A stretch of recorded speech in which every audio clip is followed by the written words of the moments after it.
Sir जय sir establish हुआ था, अभी रिकॉल हुआ है अभी राइट। मरकज सुभान अल्लाह भावलपुर ये इंटरनेशनल बाउंड्री से 100 किलोमीटर दूर है। जैश ए मोहम्मद का मुख्यालय था।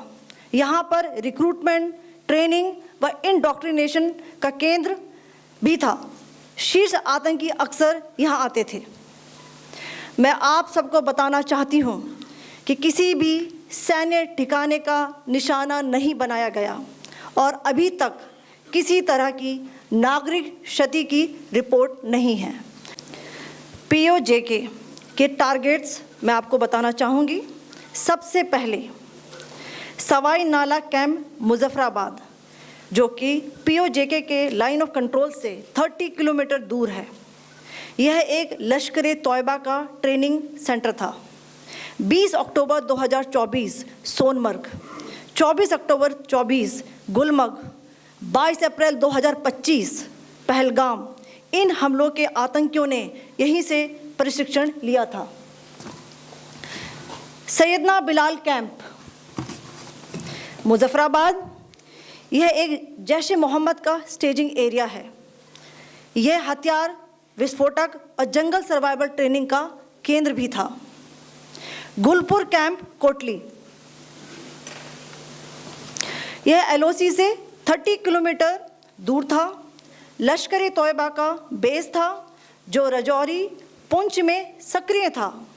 20 अप्रैल 2023 को पुंछ में और 9 जून 2024 को तीर्थ यात्रियों के बस हमले में यहीं से आतंकी को ट्रेन किया गया था।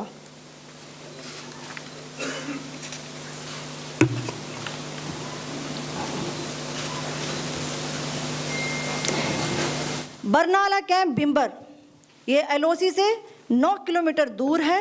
यहाँ पर हथियार, हैंडलिंग, आईईडी व जंगल सर्वाइवल का प्रशिक्षण केंद्र था। Abbas camp Kotli,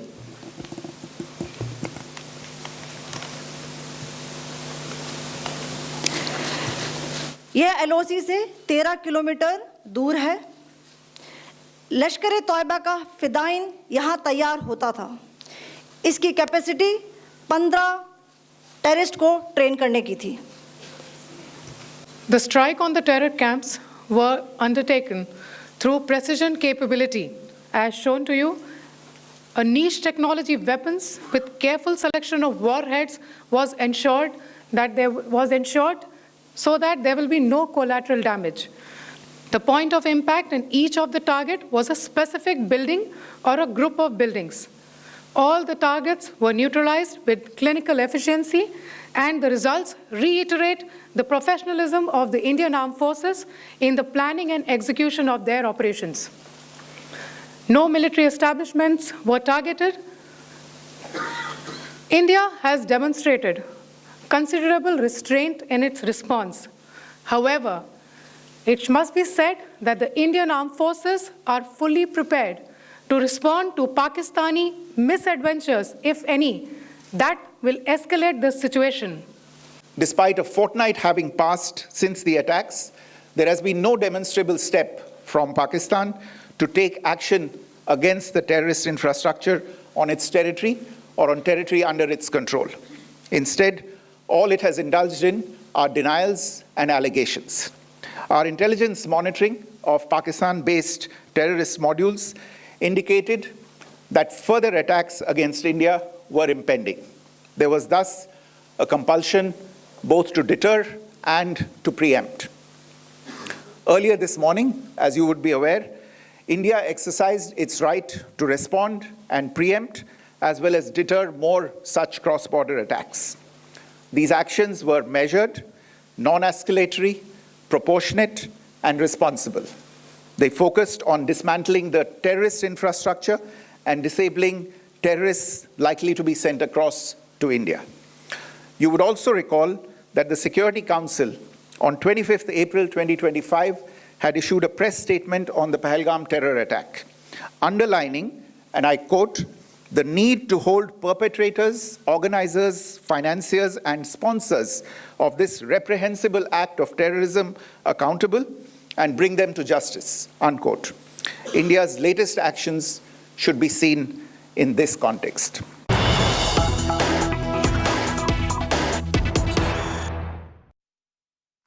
And more news coming in at this point in time. It's the Ministry of Home Affairs meeting, which is over now. Border states have been briefed on intelligence inputs about Pakistan's next line of action and how to protect civilians. There was a meeting which was underway. I'm going straight across to Piyush for more on that. Piyush, this of course is in connection with possible misadventures on the part of Pakistan and border states. Of course, we'll see heightened security, and it was to brief them on the same, isn't it? Well, absolutely, Sneha, the meeting went on for more than 1 hour. In fact, the meeting began at around 2 p.m. and it has just concluded. This meeting was a virtual meet with all the chief ministers of border states, especially Jammu and Kashmir, Ladakh, Punjab, Gujarat, Haryana, Gujarat, Rajasthan. So these are the states which border, those share borders with Pakistan, and this has also come in the wake of Operation Sindoor, which has been carried out by Indian Armed Forces, a successful operation in which 9 targets have been hit. The specific targets for hit, and today during the press conference also, Foreign Secretary Vikram Misri highlighted that yes, there were some intelligence inputs indicating towards impending attacks against India. So looking at that, this meeting has taken place to retaliate back and to give a befitting reply to any kind of misadventure carried out by Pakistan. So this meeting went on for more than an hour at the Ministry of Home Affairs, and this meeting was a virtual meeting in which chief ministers of these specific states were participating. All right, I'm going to leave it at that for the moment. Piyush getting in those details, though, do continue to be with us.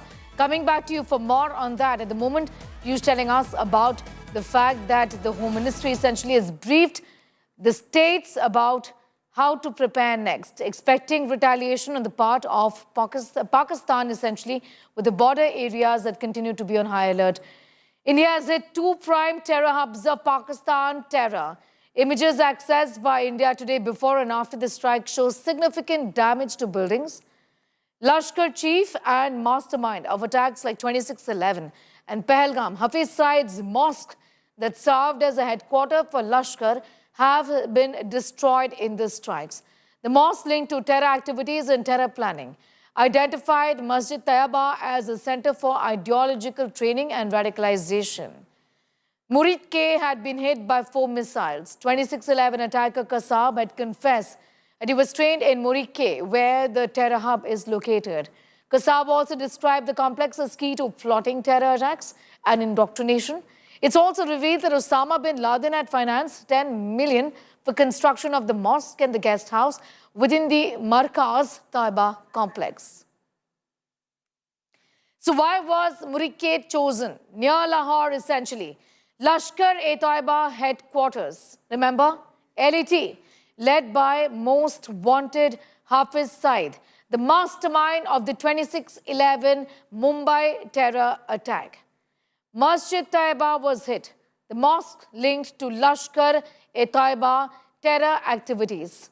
Also, the man who was, in fact, the face of terror, the 26/11 Mumbai attacker who was caught alive, Kasab, had confessed to be trained in Murid K in this area, in this mosque, essentially. Kasab had also, at that point in time, confirmed meetings with Hafiz Said. He had described this complex as key to training, to planning, and to indoctrination. Another key terror hub has been demolished in Indian strikes, and this is the Jaish headquarters in Bahawalpur. Images accessed by India today before and after the strike show significant damage to buildings. On your screens are visuals of the mosque that served as terror training pad in Bahawalpur. Jaish-e-Mohammed terror commanders associated with their Afghan operations also visit this markaz for terror plannings and for meetings. Latest images of the mosque show the roof blown up, craters on the floor, hanging concrete chunks, pillars reduced to rubble, and windows and doors that have been blown up. The main operational base of Jaish is a fortified facility that houses 600 cadres. The facility has a state-of-the-art gym, a swimming pool used as recruitment center, and a training camp.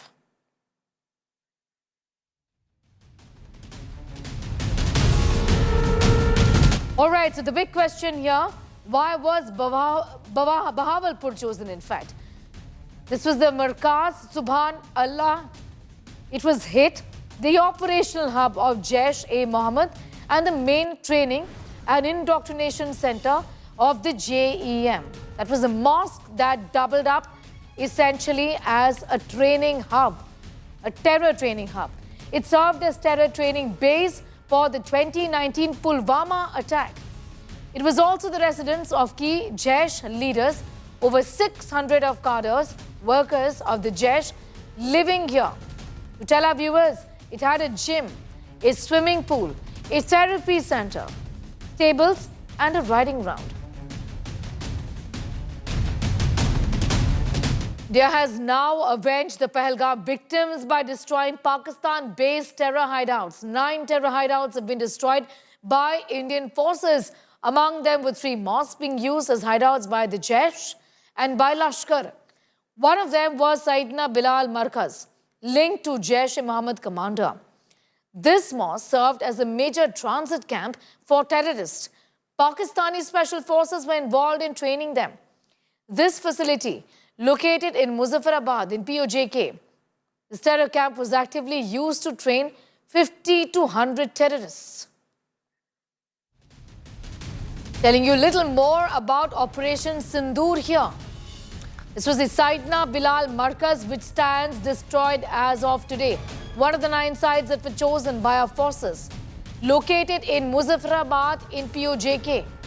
It was the main center of Jaish-e-Mohammed.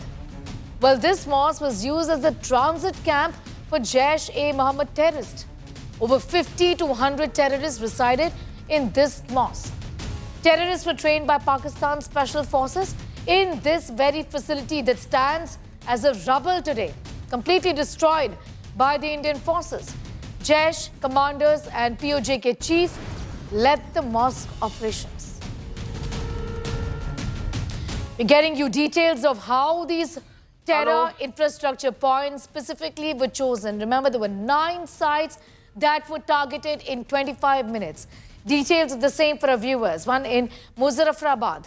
The other locations that the forces have detailed upon on how each of these locations and terror infrastructure set up by Pakistan was specifically targeted.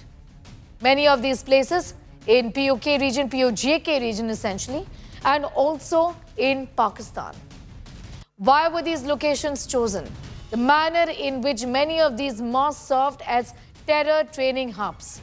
These are details that we have with us that have been shared by the forces. Pictures on your screen give a sense of how the attack took place. Remember, videos specific to each location were today released by our forces in that press briefing.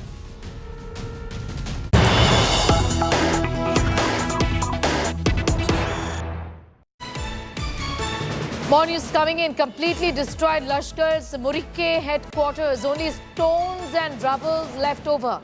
One of the sites that were chosen. On your screens at this point in time, these are visuals. On your screen, a video that shows the extent of the damage there, the precision strike that took place a little after midnight.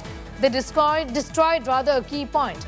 This was Lashkar's Murikke headquarters, now reduced to complete rubble. Pictures on your screen of a video that is coming in from Murikke. Essentially, this speaks volumes of the destruction on ground zero. 9 locations were targeted in precision strikes. In 25 minutes, Operation Sindoor was wrapped up. Justice delivered to the victims of the 26 victims of the Pahalgam terror attacks from the 22nd of April. Lashkar headquarters. Several of these headquarters of the Lashkar of the Jaish have been completely destroyed. The one we are specifically referring to at this point in time is the Lashkar headquarters in Pakistan's Murikke, which has been completely destroyed in strikes. Only stones and rubble is what is left essentially of the headquarters of the Lashkar here. on your screens at this point in time. You can take a look at these pictures coming in. Remember, videos were also released by the forces that gave an idea about the extent of the destruction and the damage, and they also spoke of proof essentially after the strike. 25 minutes and Operation Sindoor was wrapped up. I'm going straight across to Shivani for more details on that. What remains of this terror headquarters? Shivani, is only stones and rubble. This is just one among the 9 that stands completely destroyed, isn't it, by our forces? Neha, this was a precision strike by the Indian forces on 9 specific locations in Pakistan, and all these are the terror outfits, and you can see the devastation in Pakistan. And this time, India has brought visual proof also. Along with the strike, they have also released the videos of specific attacks that have happened in Operation Sindoor. And this is the video that we are seeing is a video that has released from Pakistan, where you see one of the markers that was one of the outfits of terror. They have been destroyed out here, and you see how the damage is in this whole location. So this time, Pakistan has also acknowledged and accepted that it has been given a befitting reply, or a severe damage has been caused to the terror outfits out there. The launch pad, in fact, from where the terror nexus used to operate and the terrorists used to be pushed inside India. And this is one such video of one such location, Sneha. There have been multiple such videos that have been doing rounds on the social media, and Pakistan has been hit very hard by India's armed forces in a coordinated action against terror. Well, absolutely. And Shivani, like we were talking about, this was a precision strike. 9 terror targets, infrastructure that had been targeted and destroyed completely in 25 minutes. That was Operation Sindoor that was carried out last night. This was one such site which was flourishing in this area. But there were many more. To come back to you in a moment from now, Shivani, just to tell our viewers what remains of what you see on your screens right now. Used to be a Lashkar headquarters in Murike in Pakistan that you see on your screens at this point in time. Up until last night, late last night, where this flourished as a headquarters, where in fact terrorists were trained and also given shelter. These essentially were headquarters of terror outfits like the Lashkar. Murike on your screens at this point in time, and take a look at what remains of it. It's rubble, complete rubble, just stones, and the infrastructure has completely fallen apart. Images on your screen are from ground zero at this point in time, and this is to tell our viewers an India Today exclusive. What you see is what remains of the Lashkar headquarters in Murike in Pakistan. In fact, these are onlookers at this point in time, is what we understand. Images of a building which stands completely destroyed. This entire area has been struck by our forces. Take a look at what remains. It's cement and cement blocks all over, which is in fact falling all over. The beams are falling all over the building, almost coming down.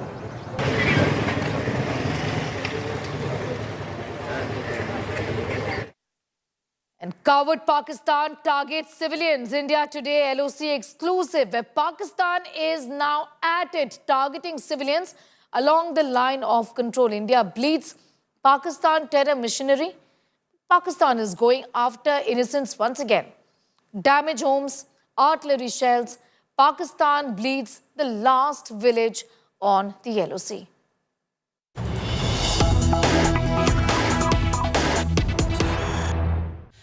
After Operation Sindoor, Pakistan has been firing heavy artillery on the line of control, and here we are at Islamabad, where you can see the houses have been damaged by these shells of RT gunfire by Pakistan from the Pakistani posts. And Pakistan has been violating ceasefire since last 13 days, but yesterday Pakistan was agitated as Pakistan was being hit hard by the Indian armed forces in Operation Sindoor, where at 9 locations the terror outfits were destroyed, damaged. They were hit with precision strikes by the Indian armed forces, including the Indian Army and the Indian Air Force. And Pakistan has retaliated by firing artillery gun shells at the border areas where innocent villagers also lost their lives in Poonch sector, but where we are reporting from in Uri sector, this is Salamabad area, where you see this house completely gutted in fire after the shelling. And fortunately, there have been no casualties in this area, but a lot of damage to the property has been caused. The fire is still on, and you can imagine how Pakistan has been severely hitting Indian targets, Indian villagers close to line of control where we are reporting from. And after Operation Sindoor, this is another attempt of Pakistan to escalate tensions with India. India has been responding appropriately to Pakistan, not only the small arms fire, but also the artillery gun shells that Pakistan has been hitting. India is responding it befittingly, but it seems that the situation is escalating along the line of control at various sectors where Pakistan has been violating ceasefire and it has been hitting these targets of civilians. This is what you see, a damaged house, totally gutted in fire. This was an attack from Pakistani post in the middle of the night when the Operation Sindoor was on. You see the utensils here, the broken mugs, and totally this property is destroyed. And there are many other houses in this location which have been damaged due to Pakistan's shelling. There are houses that have been damaged above this area also where we visited earlier at the line of control. And this particular area is seeing severe damages. People are worried.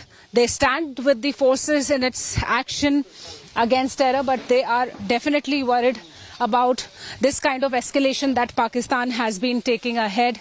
It has been firing from Pakistani posts. Initially, it was resorting to small arms firing, but now it has initiated the heavy gunfires, and India has been retaliating to this.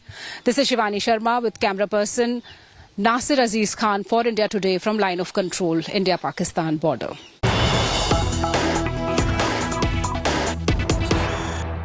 Let's now get you first images coming in from Muzaffarabad. First images of destroyed POK terror pads coming in from Pakistan. India strike demolishing terror pads in Muzaffarabad. These images are from Pakistan-occupied Kashmir. Viewers, we've been detailing for you how of the 9 sites that India targeted, 4 of them belong to Pakistan-occupied Kashmir, and these images coming in from Muzaffarabad. In Muzaffarabad, India targeted mostly Jaish-e-Mohammed terror launch pads, a gaping hole on a roof of a terror hub at Bilal Mosque. Let's listen in. फिर दोबारा धमाका होया, मकान पूरा हिल गया, फिर मुड़ के सारे डर गए, फिर हमने मकान वगैरह खाली किया, बच्चे वगैरह साथ लिए, लेके फिर हम निकल गए ऊपर से हमें 3-4 घंटे लग गए, फिर हम सड़क पे आए। इस तरह कोई डर खौफ पैदा हो गया था। All right, first images coming in from Muzaffarabad, the terror launch pads there. What you see on your television screen is Bilal Masjid, and that was chosen by India, primarily served, Bilal Mosque served as a terror hub, a terror launch pad for Jaish-e-Mohammed terrorists. What you can see on your television screen now, a gaping hole on the mosque, of the roof of the Bilal Mosque. These visuals from Muzaffarabad. Listen in to eyewitness accounts. मस्जिद थी पर उन्होंने fire किया। Guys, can I get? तो बस यही लोगों के ऊपर तो खौफ और आस थोड़ा इन्होंने फैला दिया।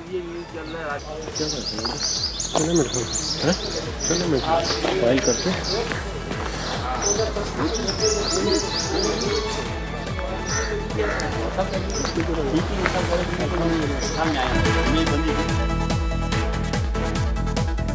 All right, these images coming in from Pakistan-occupied Kashmir, Muzaffarabad, one of the 9 terror installations that India targeted with precision was the Bilal Mosque in Muzaffarabad. These images coming in post India's strike, a strike of precision at Bilal Mosque itself. You can see the building caving in, a gaping hole on the roof of that building.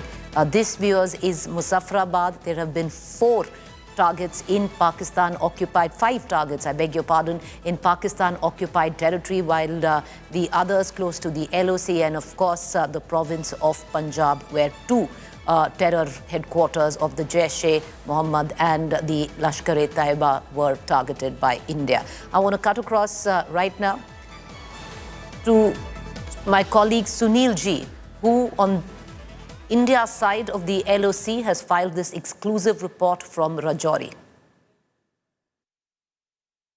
Right now we are in Rajouri district of Jammu and Kashmir, and in the wee hours today Pakistan violated ceasefire and resorted to heavy shelling in the border villages. In this border village in Rajouri district of Jammu and Kashmir, you can see that what Pakistani army has done. They have targeted the innocent villagers, they have targeted the innocent people living near the line of control, both in Rajouri as well as in Poonch district. Look at the extent of damage that has taken place. This is a concrete house and the walls are broken. You can see what has happened. Mortar shell, landed here, and Pakistan created havoc here. You can see the scenes of destruction here. There were 3 to 4 people inside this house when Pakistan resorted to heavy shelling. All of them are injured and they were immediately rushed to Government Medical College and Hospital here in Rajouri district of Jammu and Kashmir. And look at the extent of damage that has taken place. See, there are cracks on the walls. You can also see the splinter marks. So heavy mortar shelling has been reported from Rajouri and Poonch districts of Jammu and Kashmir. As per the information that is coming in from Poonch district, 10 people have lost their lives in Pakistani shelling, while more than 30 people are injured in Poonch district. And in Rajouri district, 4 people are injured. We are exactly at ground zero and you can see the extent of damage that has taken place. Concrete walls are totally broken. This was the bedroom of this house, and look and see what has happened here. All the belongings of the people here are totally damaged and scattered on the floor. Imagine what must have happened here late last night in the wee hours. People were targeted here, innocent people were targeted here. Pakistan was rattled by India's retaliatory action after the Pahalgam terror attack. In the wee hours today, late last night, Indian Army carried out surgical strikes under the Operation Sindoor. Terror hideouts, terror launch pads were targeted by the Indian Army, and the headquarters of Jaish-e-Mohammed in Bahawalpur in Pakistan's Punjab province and headquarters of Lashkar terror organization in Muridke were targeted and totally decimated. India carried out major strikes on the terror hideouts and the terror hotspots in Pakistan as well as in Pakistan-occupied Jammu and Kashmir. So Pakistan is rattled after Indian Armed Forces Operation Sindoor, and that is why Pakistan is now resorting to ceasefire violations. Pakistan is targeting innocent villagers here along the line of control in Jammu and Kashmir's Rajouri and Poonch districts. See the extent of damage that has taken place here. See what has happened here. These are concrete walls, totally damaged. So heavy shelling was reported from the twin border districts of Rajouri and Poonch in the wee hours today. The injured have been rushed to the hospital. They are battling for their lives there. 10 people have lost their lives in Pakistani shelling in Poonch district of Jammu and Kashmir, while more than 30 people are injured. Here in Rajouri district also, border villages have been targeted along the line of control. Heavy mortar shelling was reported here, and I will just ask my camera person to show you the pictures. See what has happened here. These are the splinter marks. One can just imagine what must have transpired here in the wee hours, what people must have faced here. Innocent people have been targeted. Look at the splinter marks here. So Pakistan is resorting to brutality. Pakistan is targeting innocent people. And Pakistan is rattled after Indian Army's Operation Sindoor. Terror hotspots, headquarters of terrorist organizations in Pakistan, as well as in Pakistan-occupied Jammu and Kashmir, have been totally damaged in India's retaliatory action after the horrific Pahalgam terror attack. We have avenged Pahalgam terror attack. We have taught a lesson to Pakistan, but Pakistan is not mending its ways. Pakistan continues to target the innocent people in Jammu and Kashmir. With video journalist Neeraj Kumar, this is Sunil Bhatt reporting from Rajouri district in Jammu and Kashmir for India Today.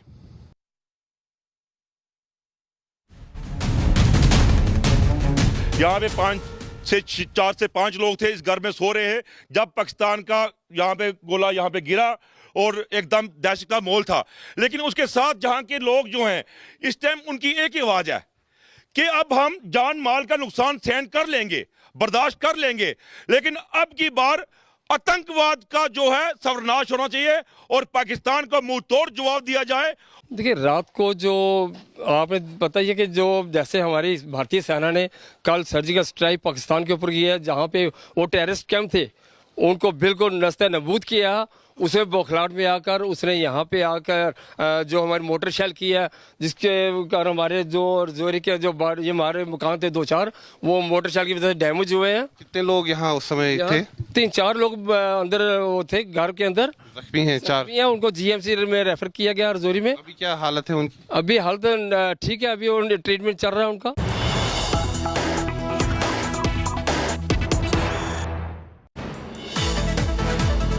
All right, while we continue to get you ground reports on the damage on India's side of the LOC, news break right now coming in. After Operation Sindoor, NSA Ajit Doval and Chinese Foreign Minister Wang Yi have held talks. The NSA has told him that India has no intent to escalate but was well prepared to retaliate resolutely should Pakistan decide to escalate. That's the latest that is coming in view as India has briefed as a responsible nation to all its counterparts across the world, where diplomatic diplomacy is concerned. The NSA, Ajit Doval, was the first to brief the United States of America on exactly what forced India's hand to conduct these strikes on Pakistan, why India did it, and the latest right now coming in after Operation Sindoor, NSA Ajit Doval and China's foreign minister have spoken, where India has told China that India had no intent to escalate but was well prepared to retaliate. This wasn't escalation, this was in fact retaliation. That has been conveyed to China. In midst of all of this, I want to bring in my colleague Geeta Mohan, our foreign affairs editor, for a larger perspective, because Geeta, till now, if you look at the global world internationally, most countries standing shoulder to shoulder with India. China has been one isolated country that gave out a press statement earlier that India's action was regrettable. Well, India, following the diplomatic line, we've had the NSA who's spoken to the foreign minister of China explaining on why India conducted these strikes, and this wasn't escalatory in nature, but rather retaliatory. Well, that's right. Non-escalatory but warranted is what India has been maintaining with most countries. There are statements that are coming in from various quarters, Preeti, but over here it was important for National Security Advisor Ajit Doval to engage the Chinese, his counterpart as special representatives on border talks, apart from being the foreign minister of China, Wang Yi. And that's the reason why they're engaged and connected on a very regular basis. The reason why it is Doval who's spoken to Wang Yi rather than Dr. Jaishankar. And in no uncertain words, India has conveyed to China that this was needed, that there is a need for Pakistan to dismantle its terror infrastructure because it hurts India the most, and if Pakistan is not willing to do that, then India did the needful, but it was warranted, non-escalatory, and ensuring that those who hurt India are taken to task and pay a very heavy price, but certainly keeping in mind that military targets and civilian targets were not a part of the operation. They were very specific to do with terrorism and terror-related infrastructure. So that's the message that's been conveyed to Beijing at a time when Beijing has indeed, like you said, expressed not just concern but also called the entire action regrettable. We'll have to wait and see how Beijing really takes the conversation that Wang Yi has had with Ajit Doval, and whether if there'll be acceptance in an acknowledgement in the action carried out by India to ensure that India's national security is looked into and taken into account, and that India feels secure from these terrorists who have wreaked havoc when it comes to India, particularly the area of Jammu and Kashmir. Well, you know, Geeta, India following what is diplomatic protocol, briefing our counterparts from across the world in countries. Can you give us a larger context? Because other than China, who issued that public statement, that press release that the action was regrettable, across the board, countries have stood and pledged support and solidarity with India. Well, that's right. Look at the kind of reactions that are coming in. For the first time, you're looking at the Islamic world coming in, expressing concern but not condemnation of the action, Preeti. If this were any other time, you would have seen some countries from the Gulf region coming out and maybe condemning India for the actions that were carried out, talking about violation of a country's territorial integrity and sovereignty. But this time around, they're only expressing concern with regards to escalation. India making it very clear to every country that they've engaged that this is non-escalatory. The ball is in Pakistan's court. Should they decide on retaliating to a terror infrastructure dismantlement and make it look like as though Pakistan sides with those terrorists, then there is going to be escalation. Should they stop at this terror attack being responded with, terror infrastructure being dismantled within Pakistan, then there is going to be no escalation. So really it is for Pakistan now to ensure that there is no escalation with Geeta, very quickly, you know, if you can take us through, because India is now working various layers of diplomacy as well. India has done what it needed to do, what it was forced to do, and now, like I said, working various layers of diplomacy, moving to hopefully now build enough diplomatic pressure on a country that has largely been seen as a rogue nation in the past. Well, that's right. There have been a few things that have happened. Because it happened in the wee hours, the West was awake. So America really monitored the entire situation. Calls were made. President Donald Trump was informed immediately after the action took place, and he did react to it.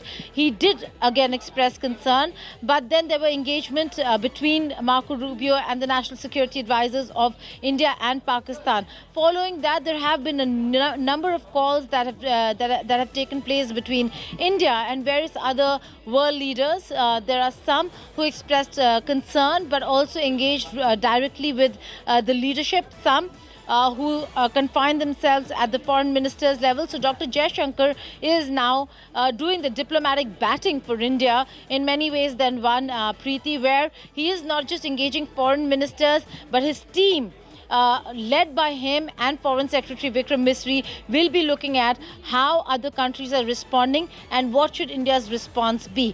There could be engagement with foreign envoys, as they did just immediately after Pahalgam terror attack, where they messaged and sounded out the countries that India will be carrying out an action against Pakistan at a place and date and time of their choosing, and which is what they've done.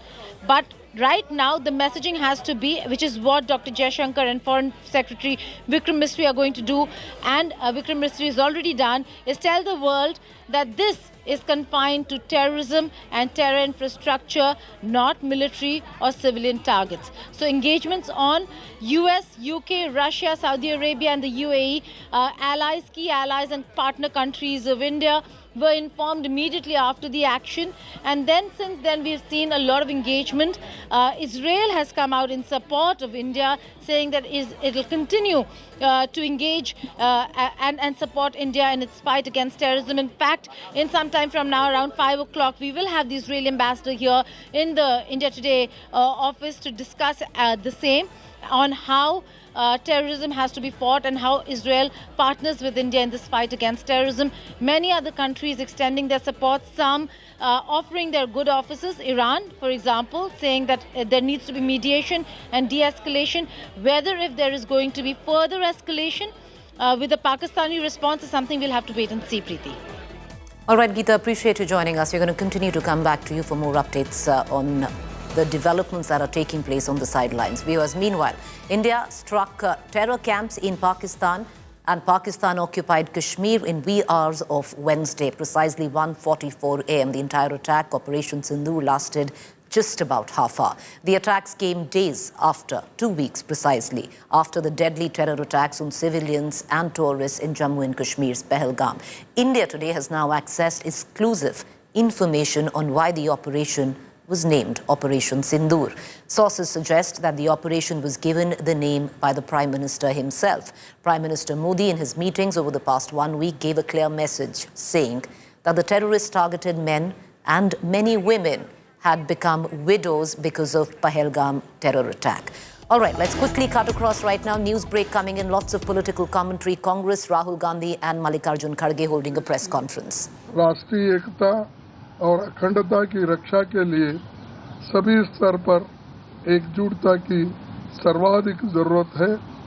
भारतीय राष्ट्रीय कांग्रेस देश के वीर जवानों के साथ कंधे से कंधे मिलाकर खड़ी है। इतिहास गवाह है कि हमारे नायकों ने हमेशा राष्ट्रीय हित का सर्वोपरि ऊपर रखते हुए देश की एकता और अखंडता के लिए अपनी शहादत तक दी है। सारे देश और दुनिया को मालूम है। और एक चीज, हम पूरी अपनी ताकत हमारे सैनिकों को देंगे देश के रक्षा के लिए, देश में एकता रखने के लिए, हमारी आज़ादी महफूज रखने के लिए हम पूरा समर्थन दे रहे हैं। और जो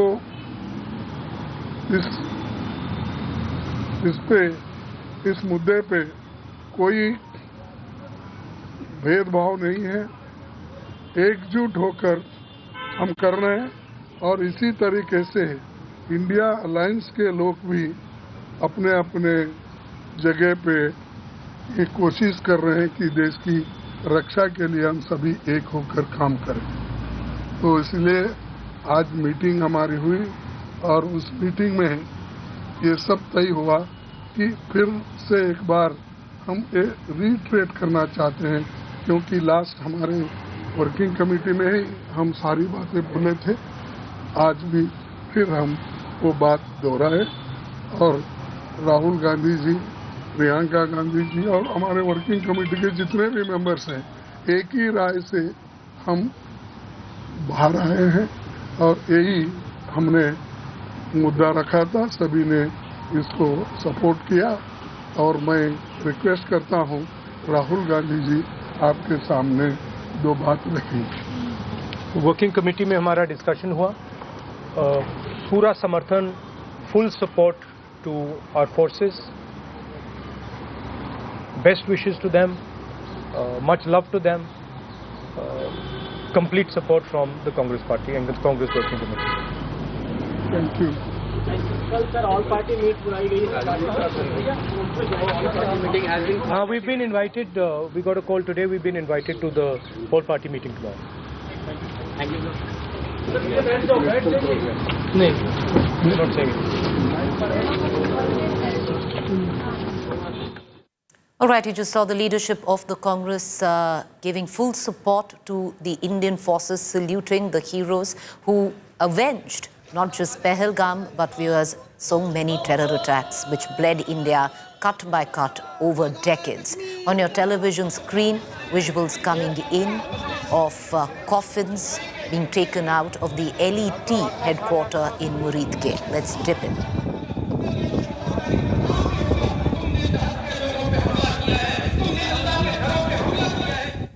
What?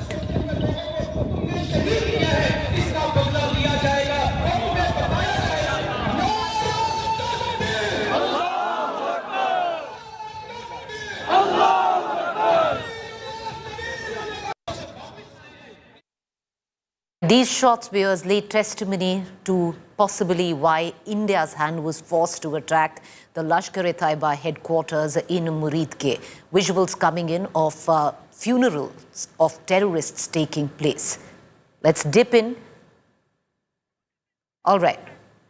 We're going to continue to get our viewers more, but these visuals streaming coming in from Muridke, the headquarters of the Lashkar-e-Taiba, and one can see coffins after coffins coming out of the headquarters. People gathered there.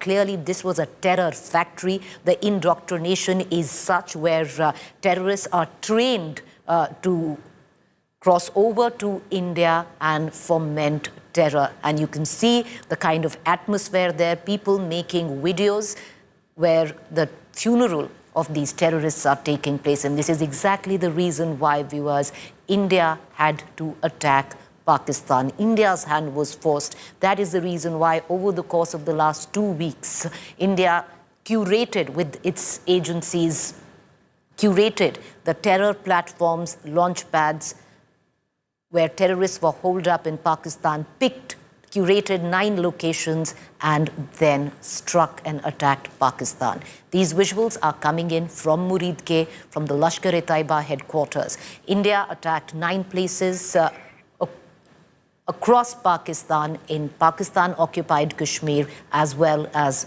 Punjab province of Pakistan mainland. These visuals are from the Punjab province, the headquarter of Muridke, the nerve of what has been terror in India.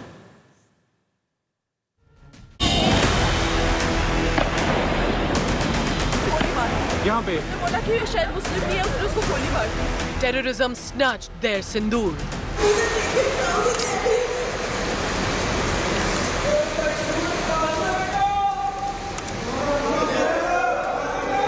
Indian armed forces are fully prepared to respond to Pakistani misadventures, if any, that will escalate this situation.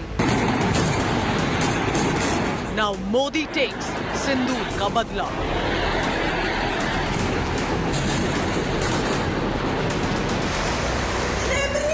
The widows of Pahalgam avenged. मस्जिद तैयबा मरकज उमरकरा के अंदर ये नुकसान है। अब आतंकियों की बची खुची जमीन को भी मिट्टी में मिलाने का समय आ गया है। ऑपरेशन सिंदूर 22 अप्रैल को पहलगाम में हुए विभत्स आतंकवादी हमले के शिकार मासूम नागरिकों व उनके परिवारों को न्याय देने के लिए लॉन्च किया गया था। Prime Minister Modi's Operation Sindoor.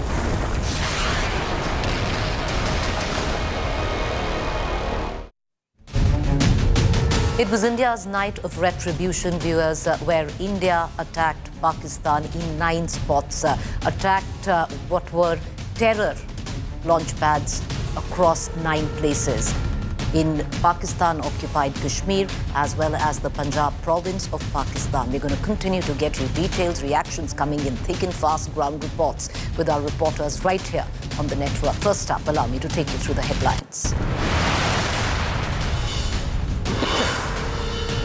India avenges Pahalgam terror attack. India hits Pakistan terror targets, kill 80 to 90 terrorists. Images of destroyed Jaish-e-Lashkar terror camps in Pakistan-occupied Kashmir, as well as Punjab province of Pakistan.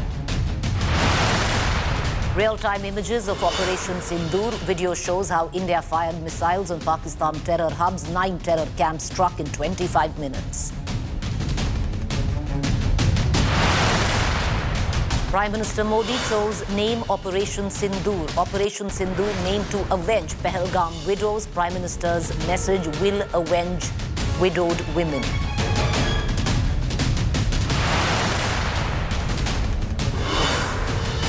Prime Minister lauds Operation Sindoor in Union Cabinet meeting, calls it a proud moment. Meets President Murmu at Rashtrapati Bhavan.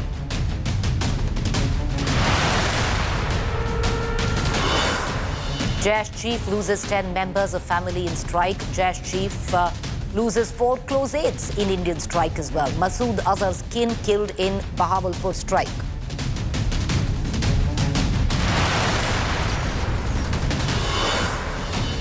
Coward Pakistan targets civilians. 10 civilians killed in Poonch, Jammu and Kashmir. India bleeds Pakistan terror machinery. Pakistan goes after innocents.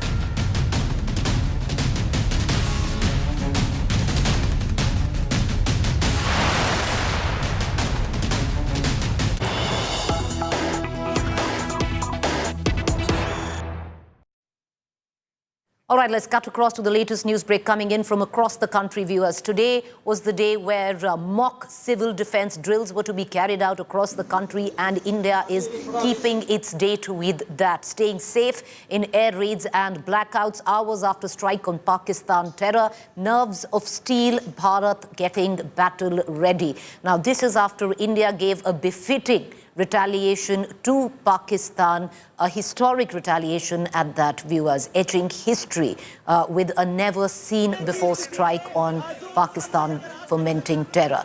On your television screen, of course, is the mock civil defense drill that is taking place across the country. You can see there will be sirens there, and once again, do not panic, viewers. This has been scheduled. These are live visuals that are coming through. So if you're in your city and you actually hear sirens, air sirens, this is all a part of the civil defense drill. Do not panic. We are not sounding alarmist. This is not a reaction to what happened late last night where India struck Pakistan. This was always planned in advance, and it is continuing. All the more important, though, in the current context. Civil defense drills taking place across India. These images, we're going to just tell you where they're coming in from Mumbai. These images are filtering in from Mumbai. Let's dip in right now, because I would think, viewers, what till yesterday was preventive in the current scheme of affairs becomes all the more important that we pay attention to these civil defense drills.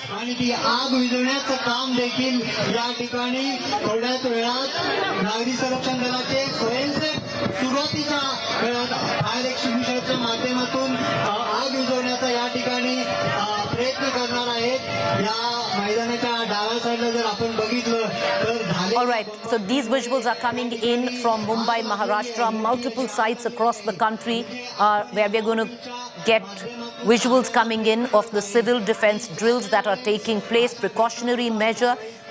This is at a point where generations in India, viewers, have not seen a war-like situation or to be prepared for a war-like situation. You can actually hear the siren right there in Mumbai. Sirens blaring in India post-1971. The last time we heard air sirens in our country was over 53 years ago, right before the 1971 war with Pakistan itself. So it is important as SOP, standard operating procedure, that citizens in our country get equipped, that if in case there are air raids, if in case there is a blackout, if in case there is a terror strike, how to react and react quickly, especially to safeguard citizens. So all of this that you see on your television screen is only precautionary. It's for our own good, and in the current context, it's best to pay attention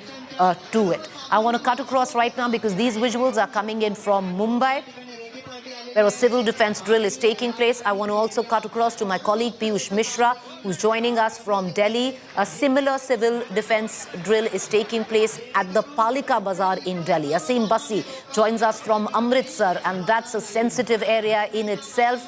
Aseem, Shibi Mole from Trivandrum, even southern states have been asked to conduct the civil defense drills, viewers, because we also have Divesh Singh from Mumbai and Sagai from Bengaluru. I want to cut across first to Piyush Mishra.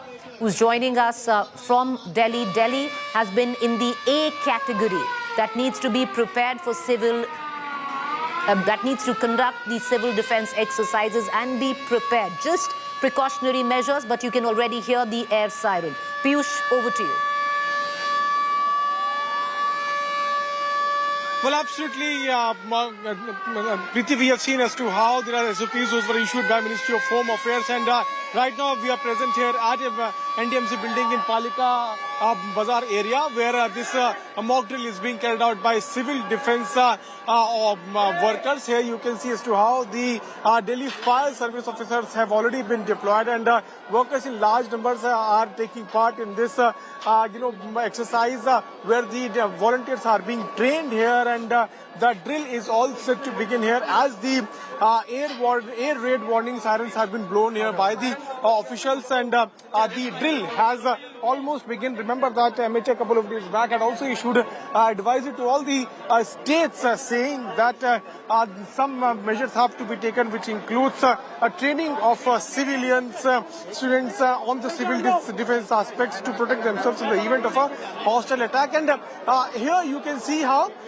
air raid siren has been blown, and after which we are seeing how the evacuation plans are being carried out here. So in that particular SOP, it was also written that the governments will have to work on evacuation plan, and that is what is being demonstrated here, where people are being evacuated. And this is a mock drill which is right now taking place here at NDMC building. All the people, all the workers who work here at NDMC building are being evacuated, and this is the part of a mock drill here. We are also seeing how civil defense volunteers are helping the workers here to evacuate this building as the air raid warning sirens have been blown. So this shows the kind of mock drill activities those are taking place. We have the fire officials also deployed here in large numbers. I would ask my video journalists to continue to focus on these images which we are getting in from the NDMC area. Everywhere we will see the Delhi police officials, fire officials, and let us also take our viewers to the equipment those have been brought here by the fire service officials. At one side the sirens are being blown, on the other side we can see the fire officials have brought these equipment those will be used if there is any kind of hostile attack or hostile situation takes place. Now we are seeing how that an ambulance is also being called. Right, ambulances being pulled in, the air sirens being sounded. Viewers, you can once again, this is all precautionary. This is not a reaction to what happened yesterday. This was planned well in advance. It just makes it all the more significant in the current context of where India stands. From Piyush, who's at Palika Bazaar, where a civil defense drill is taking place, cutting across to Shreya, who's joining us from Delhi Cant. And Shreya, what are the visuals behind you? Well, right now, Preeti, I'm here at Delhi Cant. You can see the exercise that is about to take place here. The evacuation here is an exercise which is a mock airstrike that has happened on a building. I'll ask my cameraman to show you the building. Allow me to come back to you when the mock exercise begins. And once again, viewers, underline the fact these are only mock drills, pre-planned mock drills, but significant in nature. These visuals coming in from Mumbai. Devesh, Mumbai carrying out a detailed, precise civil defense mock drill.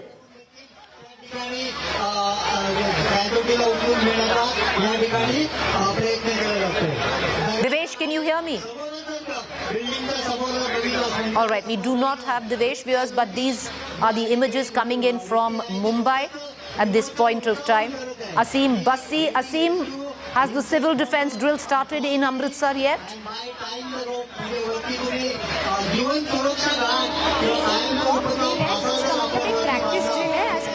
Asim, can you hear me? Amritsar में भी अभी practice जो है हमने एक simulation exercise की है. All right, we're going to try and cut across to Asim in just 10:30 बजे आज रात. In just some time. Piyush is still with us from Palika Bazaar, where the civil defense exercise is taking place as I speak. Piyush, over to you. Well, certainly across the country, Preeti, there are multiple exercises those are being carried out, and right now I'm present here at NDMC building where the mock drill is being carried out, and like you rightly mentioned that yes, once again we repeat that this is only a pre-planned exercise which is being carried out across the country, and here in New Delhi there are 7 places where such exercises are being called in, and we are right now showing you the visuals that how few workers are now being evacuated here, and this is the part of the entire drill which is being carried out. And remember that we have also shown how the volunteers are seen sounding the air raid warning, and after which the workers are being asked to leave this premises, to leave this NDMC building, and this is the part of the evacuation plan. Let's also try to show you the visuals of the fire brigade vehicles which have been brought in here, and this is also the part of drill. Apart from that, we also have Delhi police officials, we also have firefighters who are present here, who are also taking part in this drill. Of civil defense volunteer is also addressing middle. Let's try to hear what is he saying. कोई बात नहीं, सबके लिए sir किस तरह का ये drill लग रहा है? ये ड्रिल जो है हमारे पास एयर अटैक के लिए है। अगर एयर अटैक होता है तो उसके लिए हमारे पास बेसमेंट 2 है, जिसके अंदर हम सभी अपने कर्मचारियों को बेसमेंट के अंदर ले जा रहे हैं। इसके लिए सिविल डिफेंस और फायर स्टाफ जो एनडीएमसी का है वो दिल्ली फायर सर्विस सभी मिलकर बिल्डिंग को खाली करा रहे हैं। सर क्यों करानी पड़ी है? करानी इसलिए करनी पड़ी क्योंकि सिग्नल जैसे भी कोई आएगा, कोई भी डिजास्टर होगा तो इमीडिएटली हमें बिल्डिंग को खाली करा के। अभी किस चीज का अलर्ट है आप बता रहे थे? किस चीज का अलर्ट? अभी रेड वार्निंग का अलर्ट मिला है। रेड वार्निंग का कहाँ पे लोगों को लेकर के जाया जा रहा? बिल्डिंग खाली करा के कहाँ? बेसमेंट 2 में। हाँ, वहाँ पे उनको क्या प्रशिक्षण दिया जाएगा? किस तरीके नहीं, से वहाँ पे इनको एक जगह रखा जाएगा, सेफर साइड है। हाँ। वो हमारे लिए बंकर का काम करेगा, वो सेफर साइड है, इसलिए We'll show you live visuals as to how if during the any kind of hostile attack, if one gets injured, how injured is also carried out. So let's also again once again tell to our viewers that this is only a mock drill exercise which is being carried out across the country, and here we are now seeing that few civil defense volunteers are carrying out are now taking an injured from inside the building, because after the in the situation of hostile attack, if anyone gets injured, then firefighters will also help, and now NDRF officials have also been called in here. You can see as to how a firefighter official is holding one worker of this building on his shoulder, and that person is being brought here in ambulance. So there are multiple drills those are being carried out. Ambulance has been called in, NDRF is here, and this is only a part of mock drill. This is only a part of mock drill. Yes, we want to reiterate again, viewers, all of this was pre-planned. These are mock drills that are taking place across the country. If you're hearing the siren in your city, please understand these are only precautionary measures. So a mock drill in case there was an airstrike taking place right now in Palika Bazaar in Delhi. On the other hand, a mock drill if there is a fire in a building, by an attack. A missile attack is taking place in Mumbai. So two very different kind of civil defense drills taking place, one in Mumbai and the other one in the national capital. I want to cut across right now to Asim Bassi, who's joining us from Amritsar. And Asim, Amritsar, a border, Punjab, a border state. Amritsar borders Pakistan. Extremely sensitive times right now. What is taking place in forms of a civil defense exercise, precautionary mock drill?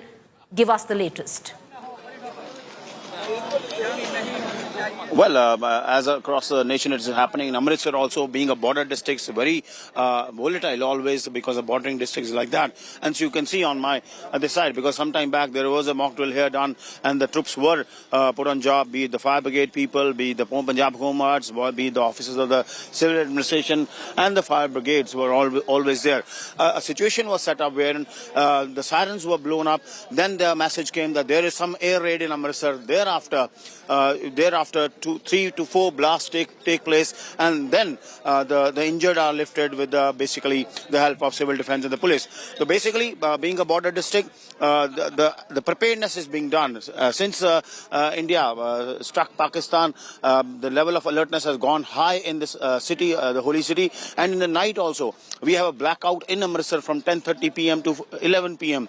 So now the mock drill started and it will continue till the night. People have got a breather. The district administration was here to alert the people how to basically react to the such kind of situation, because Amritsar basically is strategically very important, because we have an international airport also, air base also. The airport has been closed.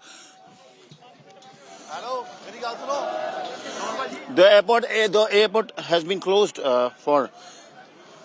Yes, Asim, go on. Okay. The airport has been closed till 10th of May. Okay, Asim, we're going to come right back to you. We're going to come right back to Asim.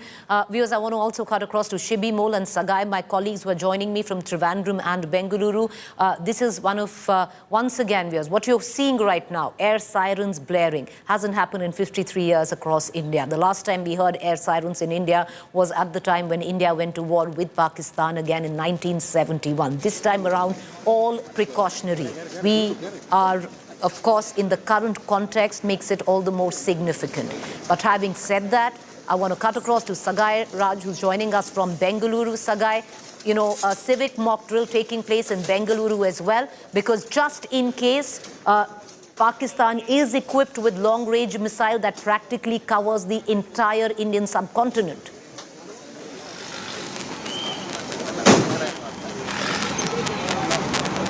Sagai, over to you.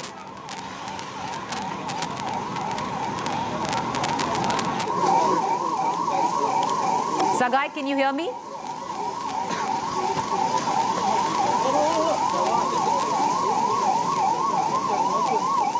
All right, the air siren now blaring in Bengaluru itself, and that could be one of the reasons why my colleague Sagai Raj is finding it difficult to hear us from the studio.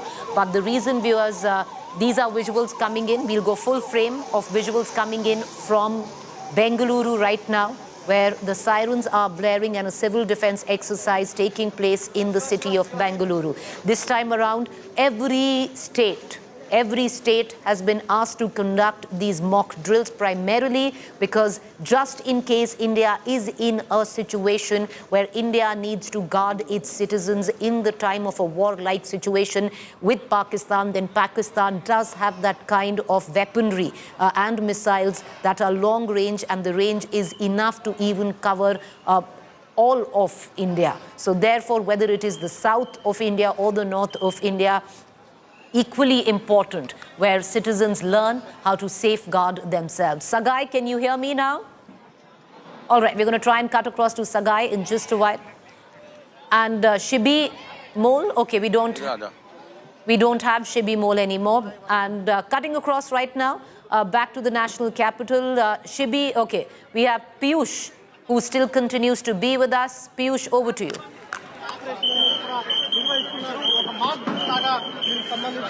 Well, Prithvi, right now as we are speaking, there's a mock drill exercise which is now underway here at NDMC building in Palika Center in New Delhi. And let me straight away try to show you the visuals. This is a mock drill, and this is a situation which has been given to the civil defense volunteers that air raid sirens have been sounded, and soon after that what steps have to be followed. This is being showcased here through different types of drills, and you can see as to how soon after the hostile attack, how NDRF personnel reached there on time, and then now again we'll see as to how the firefighters will use different techniques and machineries to neutralize the situation. Here we are seeing how firefighters are using different things to control the situation. We have Delhi police officials present here, NDRF officials are present here, civil defense officials are also here, and they all are taking part in different drills. Those are being carried out. What we have been told that in this mock drill exercise, air raid warrant sirens have been sounded. At the same time, there is another situation of fire which has now erupted here, and which is now causing havoc in the society, in the office premises, and that is why people have been evacuated. And as people are being evacuated, they are being brought here at a temporary makeshift tent where there is a regiment of a few local doctors, and the moment one gets injured, he or she is being brought here for the primary treatment. After that, an ambulance is parked there, and if anyone gets injured seriously, then he or she is now taken to a nearby hospital using that ambulance. So there are different drills, those are being carried out here, and this is only a mock drill, a part of exercise which Ministry of Home Affairs has asked various states to carry out. Now, once again, we are hearing the sound of a siren which is now being blown here by the civil defense volunteers, and this is being done looking at the severity of this situation. The entire area is now being covered. The Delhi police is now taking control of this entire area. You can see as to how bands, the Delhi police band is also being used to restrict people from coming to that particular area where according to the situation, an incident has occurred. You can also see as to how different techniques are being used, different equipments have been brought in here by the firefighting officials, and we have also seen how the evacuation plan was carried out by the civil defense volunteers, and after which we are now seeing how different drills are being performed here by the officials, and this is only and only a part of advisory which has been issued by Ministry of Home Affairs to all the states to train civil defense volunteers, students, and various other parts of society. So once again, Piyush, coming right back to you, once again to tell our viewers, this is precautionary, it is a mock drill, it's not reactionary to what happened last night. It was already pre-planned, if you remember, viewers. So if you're going to be hearing the air sirens in your city, do not panic. This is not alarmist at any nature right now. It's especially in the current context, it is something that Indian citizens need to be equipped with where civil defense is concerned, because generations have gone where they haven't witnessed or seen a war-like situation. The last time it was 1971. I want to cut across right now to Shibi Mole, KG, who's joining us from Trivandrum. And Shibi Mole, every state and district has been asked to conduct these mock civil defense drills, primarily to educate the citizens in case there is an attack, how to safeguard themselves. And Trivandrum also conducting a similar drill.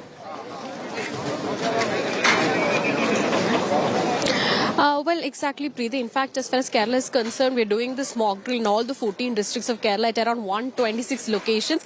And right now we are in Thiruvananthapuram, where the mock drill is almost over right now. We're outside the State Election Commission office, where once the siren was activated, like how we saw in all the other places here, the Kerala Fire Force was leading the mock drill. Once the siren was activated from the Disaster Management Authority office, the Fire Force vehicles rushed in. They took out their equipments, they went inside the building and evacuated people, and also followed by ambulances coming. There was a small, bed facility that was arranged inside, very close to the building itself, as it's a very prominent area. The State Legislative Assembly is very closer to this location. The government buildings are all very close by to this region. So it's a very prominent region as far as the state capital is concerned. So, beds and other necessary emergency medical facilities were all provided very close by, and ambulances rushed in and evacuated people. Now, the Fire Force used ladders and other equipments, and we saw a major rush here taking place, and it went on smoothly. Now it's completed, the mock drill is completed in Thiruvananthapuram. Apart from this location, other prominent locations like there's one of the largest malls in India, Lulu Mall, there also this mock drill was conducted. Ernakulam, Kochi is another main location where the mock drill was conducted, but across the state, around in all the 14 districts, at around 126 locations, the mock drill was conducted. It went on smoothly. Now it's almost completed. It went down smoothly, almost completed. Shibi, what is the, what are you picking up where the people in Trivandrum are concerned? Is there a sense of panic? Because that's, not the aim of this mock drill. It's only that citizens across the country know better that if India is in a situation where it's under attack from Pakistan, especially in the current context, on how to react.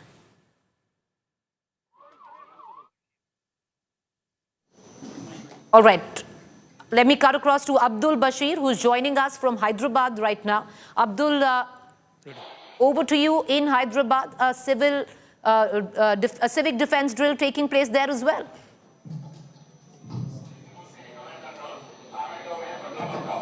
Well, we are in the integrated war room, integrated command control center of Hyderabad, where the whole mock drill, the action here is being monitored by senior police officers here, the DG, the commissioner is monitoring the whole mock drill here, and from here the instructions are being given. The siren was activated from this center, after which all the people on ground have, the civil defense services have begun their action, and now this is being monitored and instructed from this particular center. As you can see, one location is Maredpalli, where the action is going on right now, where the civil defense services are now working on this particular situation. On the other hand, you have a Nacharam location, where these medical services right now are moving the injured persons to the hospital. So medical team on action in one screen, and the other screen you see the other action going on. So 4 locations that were decided by the Hyderabad police for this mock drill. The Telangana police have decided 4 locations for mock drill, and these locations are now monitored from this particular junction at this particular war room. Hundreds of officers sitting here and monitoring the whole city, and especially the 4 places where the mock drills are now going on. Now everything, as you can see, the Hyderabad CP is right now giving instructions to the civil defense services who are conducting the mock drill here. This is a war room of more than 100 officers who are monitoring the whole situation, not only the 4 places where the mock drill is going on.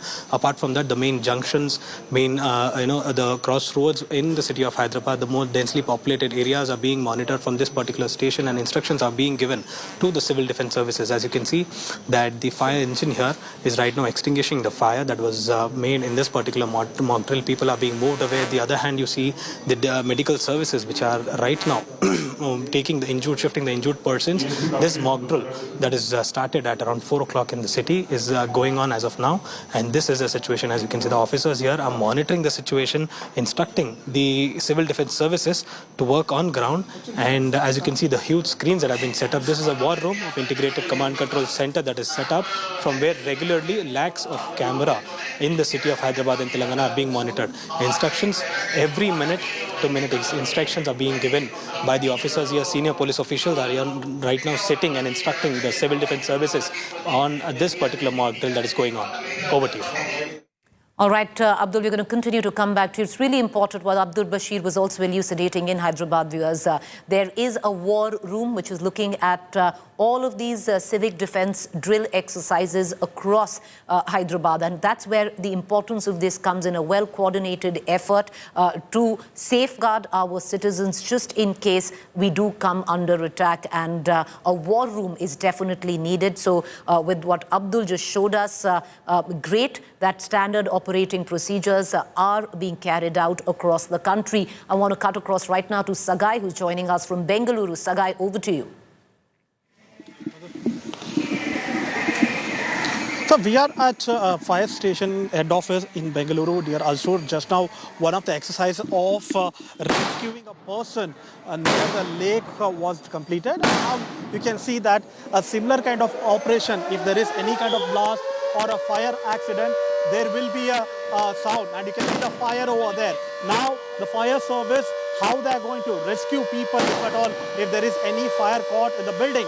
And you can see that smoke is engulfing from the building, and now the fire service personnel, civil defense, as well as home guard personnel who are deployed here, they will try to rescue the people and try to douse the fire on that particular building. And this is one of the exercises which will be done in case of emergency. And this is a standard operating procedure which will be followed by the fire service people. And earlier there was a similar kind of drill which was completed in the lake. Now it is time for fire service, where they will try to douse the fire and ensure that they rescue the people whoever is stranded inside this particular building. And you can see in the visuals, the ambulance is also here at the spot, where the immediately ambulance will be there. Once the rescue operation is completed, they'll be shifted. And you can see there, a fire service officer have reached. They have all the kind of equipments which is required to douse the fire, and they will be at work. They will immediately rush to the spot, use all those extinguisher and try to douse the fire. And now, as we speak now, you can see that the exercise where the fire engine is here, and how they're going to follow the drill to ensure that they douse off the smoke which is on that particular building. They are equipped, they have extinguisher, they have emergency jackets, they have cylinders, they have helmets on their heads, and they are using those ladders to go on the building and try to rescue the people in case of any kind of fire accident on any of the buildings. And you can see here, this is another fire extinguisher vehicle which has reached the spot, and they will use all these vehicles to ensure they dose the fire which is on those buildings. And you can see that there are people inside the building who are part of this particular mock drill. This is just a mock drill which has been conducted near Al-Suru Lake, near DGP head office of fire department, and now we can see the police is carrying out this particular mock drill. And you can see that the stretchers and the people, rescue personnel, are heading inside the building, and they will carry out an operation where they will try to rescue the people who are stranded inside the building when any kind of emergency situation, or if a fire has been caught, or if there is any kind of blast happens. These are the exercises which will be followed across the state, and this is the standard operating procedure which will be followed in case of emergencies in any part of the state. And you can see there how they are using that. These are the pipes which will be used where the water will be pumped, and they will try to dose off the fire. Now we can see that fire extinguisher supporters who have reached on the top of the building, and you can see the fire over there, and they will try to dose off the fire using those water which has been pumped from that particular pipe. This is just a mock drill. This is just a mock drill in case of these kind of situation arises, how the fire personnel along with civil defense and home guard service personnel will step in and try to rescue the people. This is sending across a message to the people: in case of emergencies, you need not worry. We are with you. We will stand by you. We will ensure that your safety and security has been taken care. You can see there a mock drill where they are carrying a person rescued from that building and shifted to the ambulance. And there is a stretcher where they will keep there, and they will also give oxygen support to the person whoever has been rescued, and will be shifted to the nearest hospital using the ambulance. There are 3 to 4 I'm going to come back to you.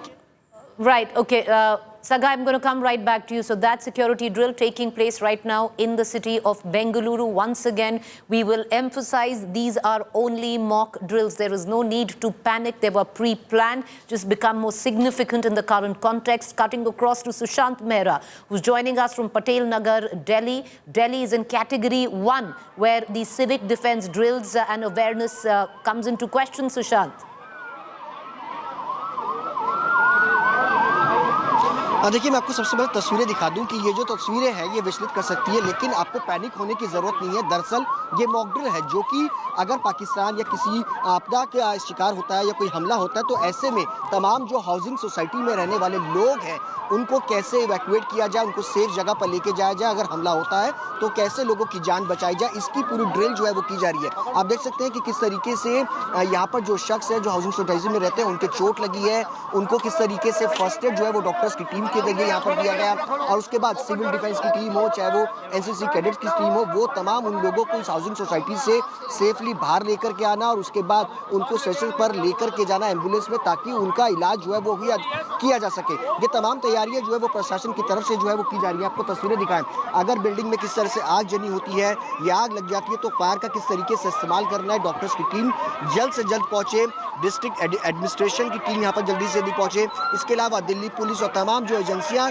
Delhi में अगर काम करती हैं वो किस तरीके से जल्द यहाँ पर पहुंचे और लोगों को इवैक्यूएट करें। ये तस्वीरें अगर आप देखेंगे तो साफ तौर पर जाहिर है कि किस तरीके से पूरा प्रशासन जो है वो अगर इस तरीके का कोई हमला या कोई आपातकालीन स्थिति आती है तो उससे निपटने के लिए किस तरीके से तैयार है, कितने ज़्यादा लोगों को जो है वो जल्द से जल्द बाहर जो है वो लाया जा सके, इसकी तैयारी है। अगर आप देखेंगे यहाँ पर काफ़ी ज़्यादा बड़ी संख्या में हाउसिंग सोसाइटी है, जहाँ पर तकरीबन 3200 फ्लैट्स हैं और इस सोसाइटी में लगभग 15,000 के आसपास की आबादी। और अगर इस तरीके से इस हाउसिंग सोसाइटी को टारगेट किया जाता है तो उसमें वहाँ पर रहने वाले लोगों को कैसे जल्द से जल्द बाहर ला करके किसी सेफ जगह पर जो है वो लाया जा सके।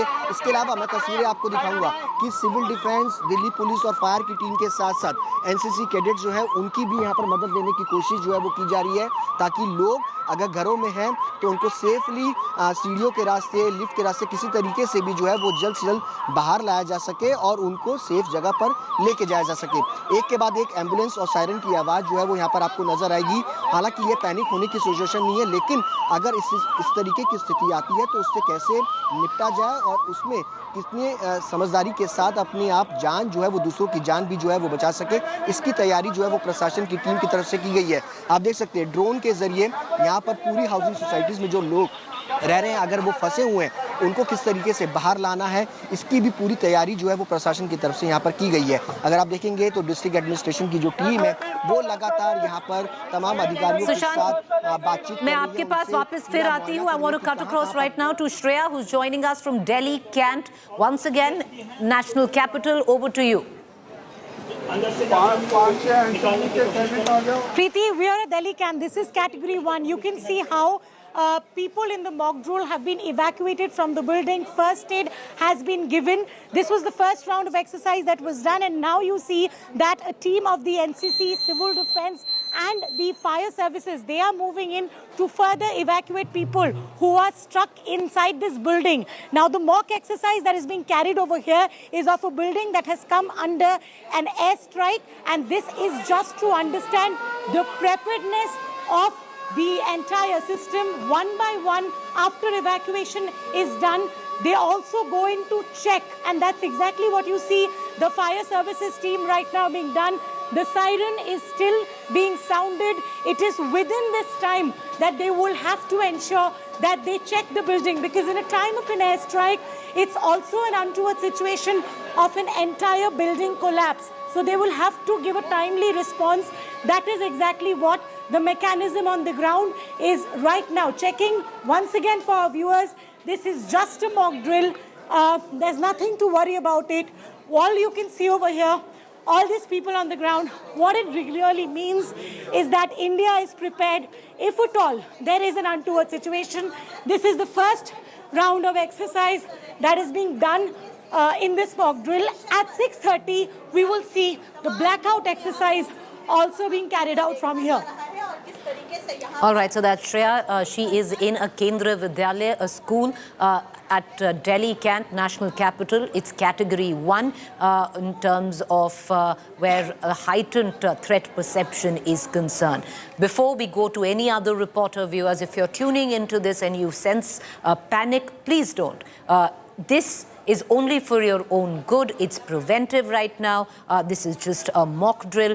We are not sounding alarmist or an attempt to panic where citizens are concerned. These are just standard operating procedures that need to be put in place, especially in the current context on where India stands with its conflict with Pakistan, because generations are now in India that haven't seen a war-like scenario, and what is and how citizens need to react to that if they are put in a situation of any untoward situation takes place or India comes under attack. So all of this is just to bolster preparedness, standard operating procedure, to sweat in peace right now that you don't need to bleed at the time when there is a conflict. So in that terms, no need to panic.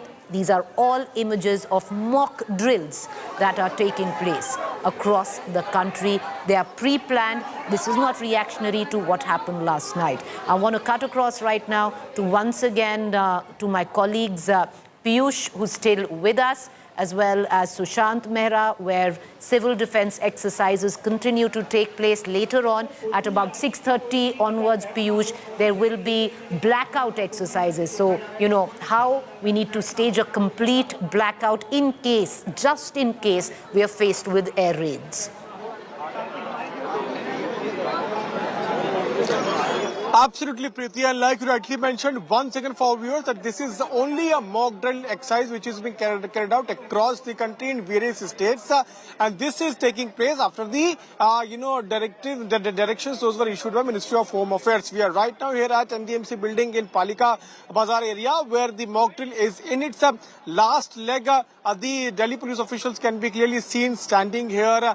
They, along with NDRF officials, they are on the standby mode.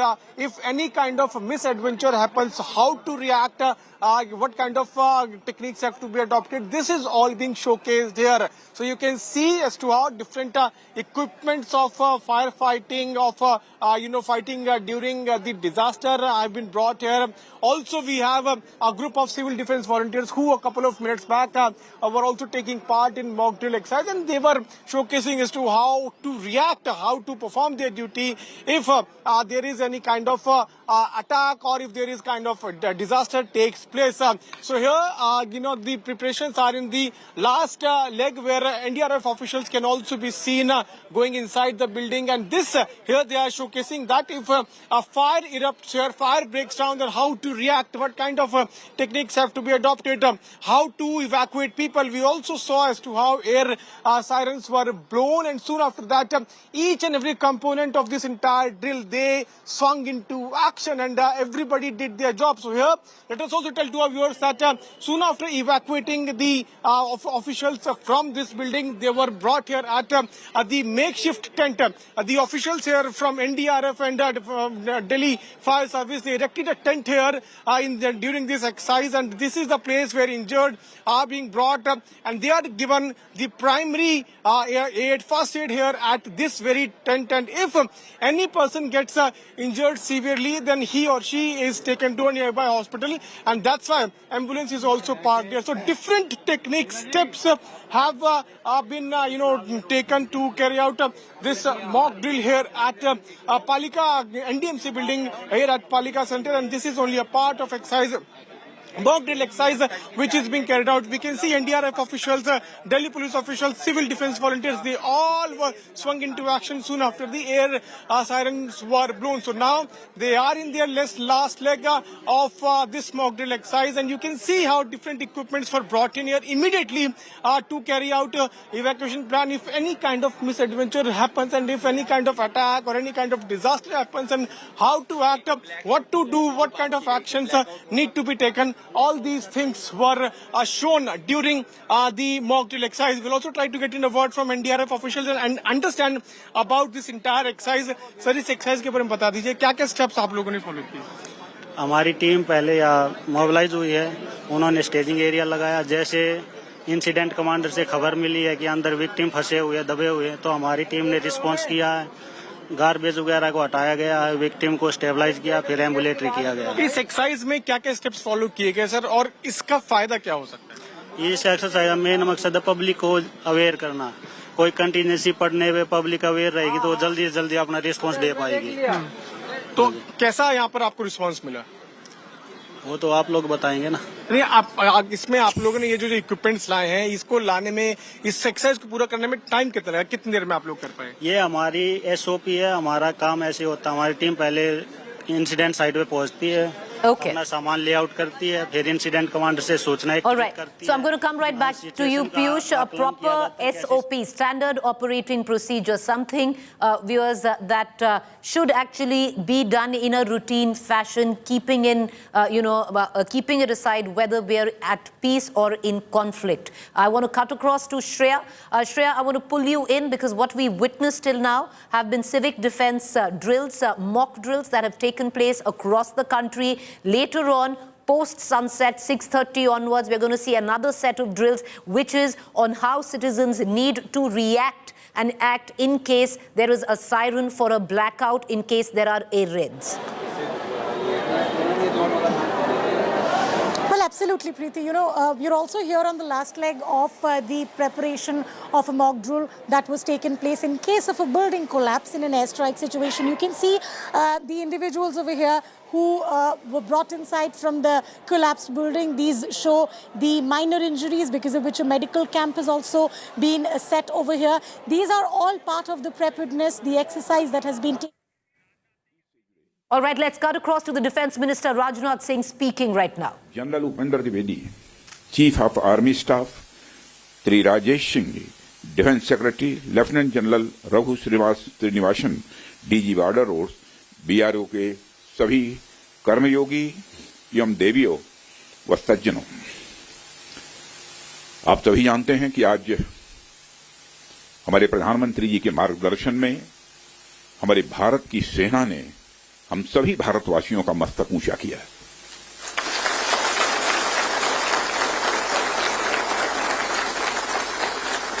इसलिए मैं चाहता हूं कि एक बार अपने स्थान पर खड़े हो जाएं और मैं नारे लगाऊंगा। हमारे देश के सेना के जवानों के सम्मान में हम सभी बोलेंगे, भारत माता की, भारत माता की, भारत माता की। बहुत बहुत धन्यवाद।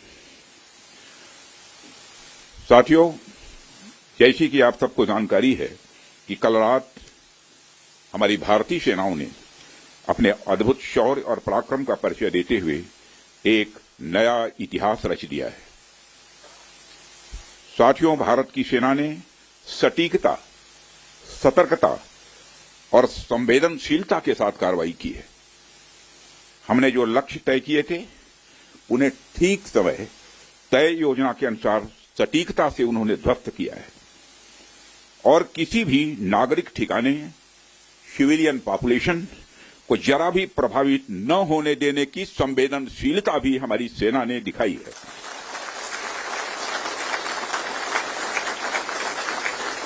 यानी एक तरीके से देखा जाए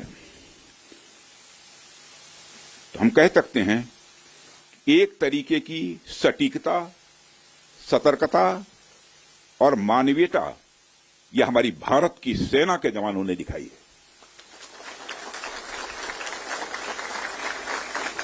जिसके लिए मैं हमारे सेना के जवानों और अधिकारियों को पूरे देश की ओर से मैं साधुवाद देता हूं और सेना को संपूर्ण संबल प्रदान करने के लिए अपने प्रधानमंत्री माननीय नरेंद्र मोदी जी को भी मैं साधुवाद देता हूं।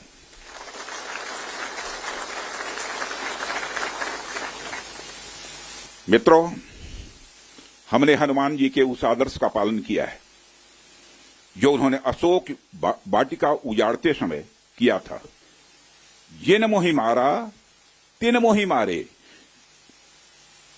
हमने केवल उन्हीं को मारा जिन्होंने हमारे मासूमों को मारा। साथियों, प्रधानमंत्री श्री नरेंद्र मोदी के नेतृत्व में हमारी सेनाओं ने ऑपरेशन सिंदूर लॉन्च करके पहले की तरह ही इस बार भी आतंकियों को ट्रेनिंग देने वाले कैंप्स को तबाह करके करारा जवाब दिया है। भारत ने अपनी सरजमी पर हुए हमले का जवाब देने के लिए अपने राइट टू रेस्पॉन्ड का इस्तेमाल किया है और हमारी यह कार्रवाई बेहद सोच समझकर सधे हुए तरीके से की गई है। आतंकियों के हौसले पस्त करने के उद्देश्य से यह कार्रवाई महज उनके कैंप्स और इंफ्रास्ट्रक्चर तक ही सीमित रखी गई है। मैं पुनः हमारे आर्म्ड फोर्सेस के शौर्य को मैं नमन करता हूं। साथियों, आज बॉर्डर रोड ऑर्गेनाइजेशन के 66वें फाउंडेशन डे पर आपके बीच उपस्थित होना मेरे लिए गौरव का विषय है और यह खुशी की बात है कि आज इस इम्पोर्टेंट डे पर बीआरओ द्वारा निर्मित 50 इंफ्रास्ट्रक्चर प्रोजेक्ट्स का उद्घाटन करने का अवसर भी हमें प्राप्त हो रहा है। मैं आप सभी का आभार व्यक्त करता हूं कि आपने मुझे यहां आमंत्रित किया है। साथियों, किसी भी संस्थान के लिए उसका फाउंडेशन डे यह बहुत ही महत्वपूर्ण हुआ करता है। वैसे भी 65 वर्षों की आपकी जो यात्रा रही है वो बेहद गौरवशाली रही है। इसलिए आज का दिन उस गौरवमयी यात्रा को याद करने का दिन है। इसके साथ साथ यह दिन ठहर कर सोचने का भी दिन होता है कि अपनी अब तक की यात्रा में हमने क्या क्या हासिल किया है और यह हमारी अब तक की कार्य प्रणाली का विश्लेषण करने का भी यह दिन है। साथ ही यह एनालिसिस करने का भी दिन है कि भविष्य में हमारी राह क्या होनी चाहिए। साथियों, मैं देख पा रहा हूं कि वीडियो कॉन्फ्रेंसिंग के माध्यम से देश के अलग अलग क्षेत्रों से हमारे कई साथी जुड़े हुए हैं।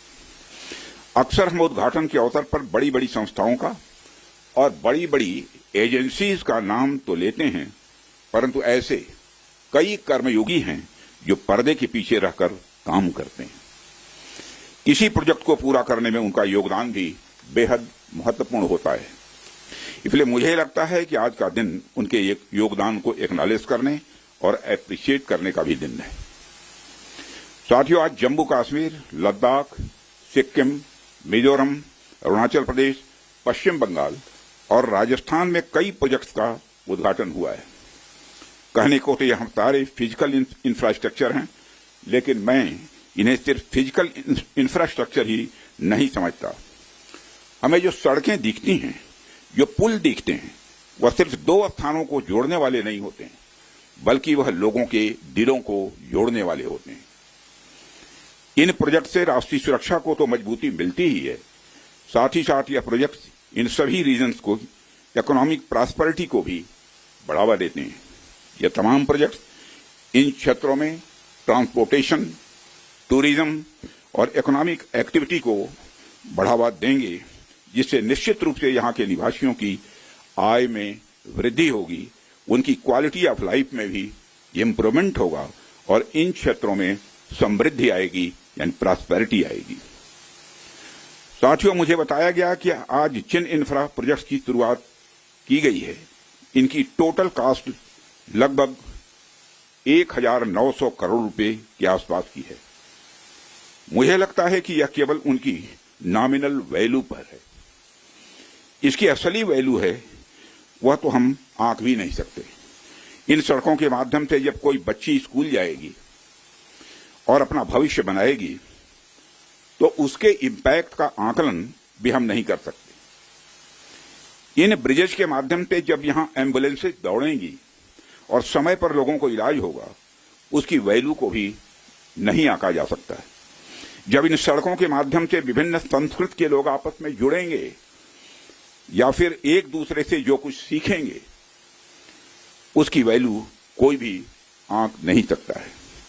जब इन टनल्स के माध्यम से यहाँ के किसानों द्वारा उगाए गए फूल, फल, सब्जियां इत्यादि दूसरे क्षेत्रों में आसानी से पहुंचेंगे, तो उसका जो आर्थिक और सामाजिक प्रभाव यहाँ के किसानों पर पड़ेगा, उसकी वैल्यू, उसकी कीमत कोई भी नहीं आंक सकता।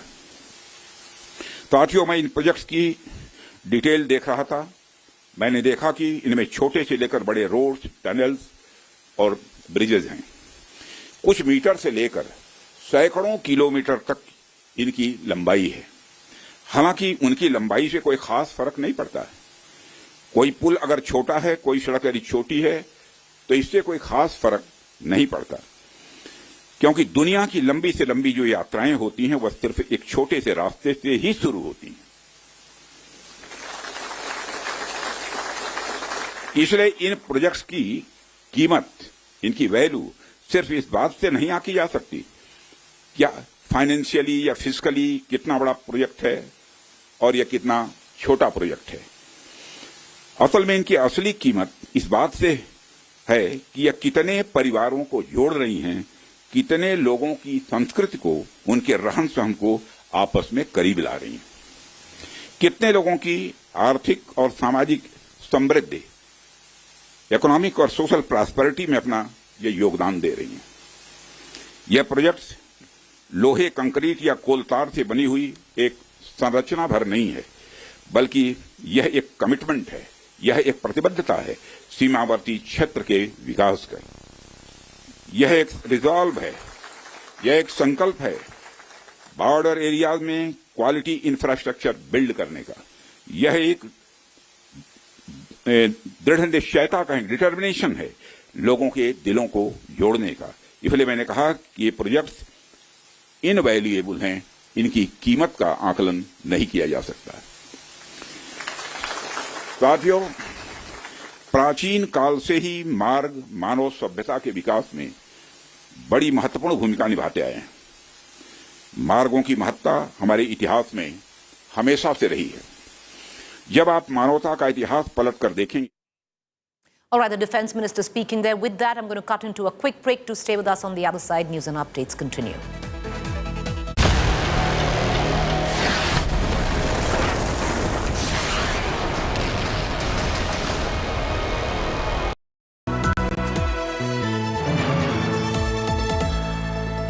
Motorola Edge 60 Pro, the edge of excellence.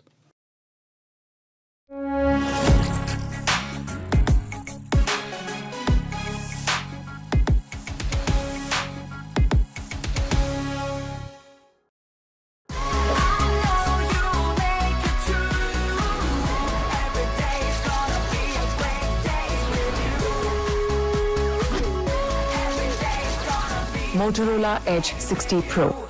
Hello, Moto. Motorola Edge 60 Pro, the edge of excellence. Hi, here are the top headlines presented by Motorola. Foreign Secretary Vikram Misri says India's strike was responsible action. More than 15 Naxalites killed in encounter in Bijapur. Mega security drill at 244 districts today.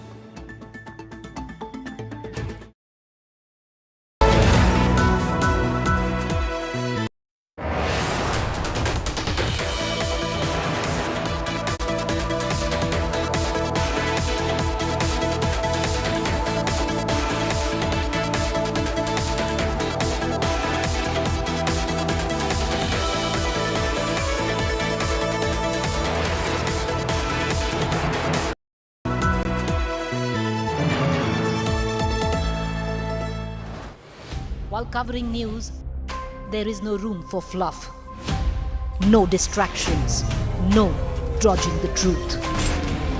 No blanks, no misfires. Just sharp, fearless journalism. Every story, every debate, every question, straight to the point.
Sorry.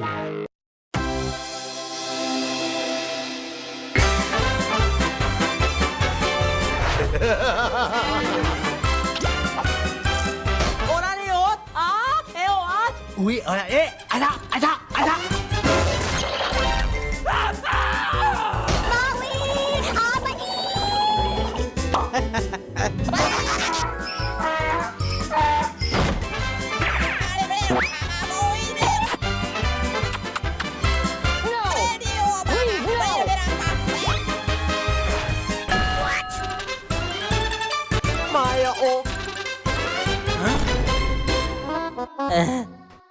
Presented by Panasonic AC, trusted AC for smart homes.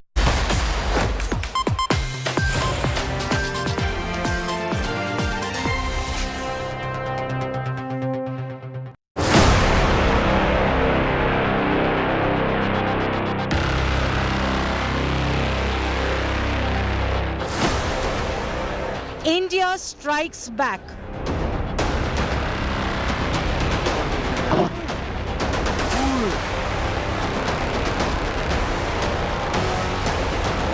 "25 minutes, 9 terror hubs, 70 dead terrorists."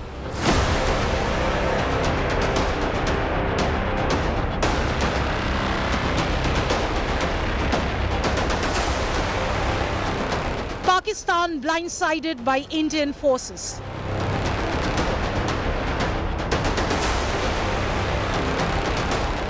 Terror targeted, terror eliminated.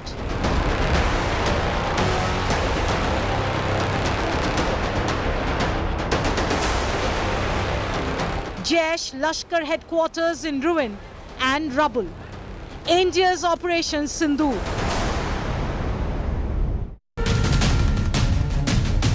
Good evening. India's Operation Sindoor is our top focus story. This is Retribution, and Retribution not just for Pahalgam, but for those of us who've covered Pakistan's state-sponsored radical Islamist terror for the past several decades, whether it was the attack on the Indian Parliament or the Akshardham Temple, whether it was 26/11 Mumbai terror attacks or Pulwama, Pathankot, Pahalgam. Finally, this is Retribution, because not just the Lashkar but even Jaish-e-Mohammed headquarters has been targeted, not just in Pakistan-occupied Jammu and Kashmir, but also in the heart of Pakistan's Punjab province, in Muridke and in Bahawalpur. I'm Gaurav Sawant, and with me is Israel's ambassador to India, Ambassador Reuven Azar. Ambassador, welcome on India today. These are two strong countries that are responding to radical Islamist terror. Let me also tell you, Israel is in a new phase of responding to Hamas terror. We'll talk about that, but we'll also talk about what's happening at India's borders, because there is clear and present danger. Pakistanis could try now to try and hit back, but it could be detrimental for them. Much more over the course of the next 1 hour. But first, as always, the headlines on 5 Live. India avenges Pahalgam terror attack. India hits Pakistan terror targets, kills between 80 to 90 terrorists. Images of destroyed Jaish and Lashkar headquarters in Pakistan's Punjab province and in Pakistan-occupied Jammu and Kashmir.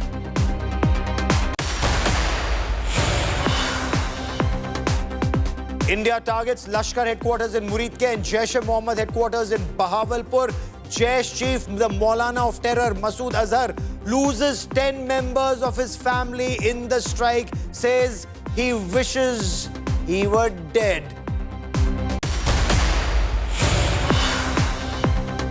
Real-time images of Operation Sindoor on India today. Video show how India fired missiles on Pakistan terror hubs. Indian missiles rained on terror camps for 20 minutes.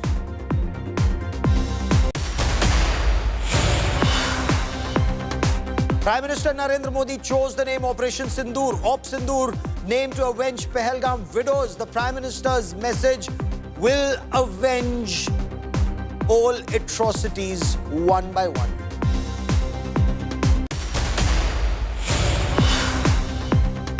Prime Minister Modi lauds Operation Sindoor in the Union Cabinet meeting, calls it a proud moment for Bharat. Prime Minister meets President Draupadi Murmu at the Rashtrapati Bhavan, gives her details of Operation Sindoor.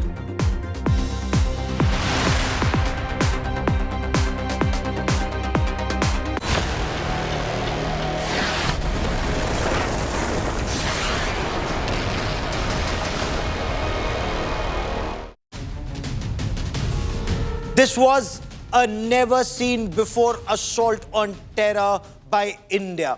In the past, India has targeted Pakistan's state-sponsored radical Islamist terror. You'd recall 2016, the surgical strikes. They were shallow raids into Pakistan-occupied Jammu and Kashmir. After Pulwama, in Balakot. That was quite a game changer when Mirage 2000 fighter jets crossed the line of control and hit across the international border in Khyber Pakhtunkhwa. But that was one terror training camp at the Jabba Top in Balakot in Khyber Pakhtunkhwa. But this time, after Pahalgam, India's message was much bigger. Not one, not two, not three, not four, not five, 9 targets. 9 terror training camps, launch pads, and the headquarters of Jaish-e-Mohammed and Lashkar-e-Taiba. It had been war game before, it had been contemplated before, but it had never been done. This time, Prime Minister Narendra Modi's decision was enough is enough. Strike, strike hard, strike deep, and strike fear in the heart of the enemy. And that's exactly what the Indian Armed Forces did when they struck terror headquarters at Muridke and at Bahawalpur. India Today gets you details about how the precision strikes happened just a little after 1 late at night, lasted for about 25 minutes, and Pakistan is yet to recover. That mastermind of terror, 10 members of his family dead, his friends dead. He says he wishes he were dead too.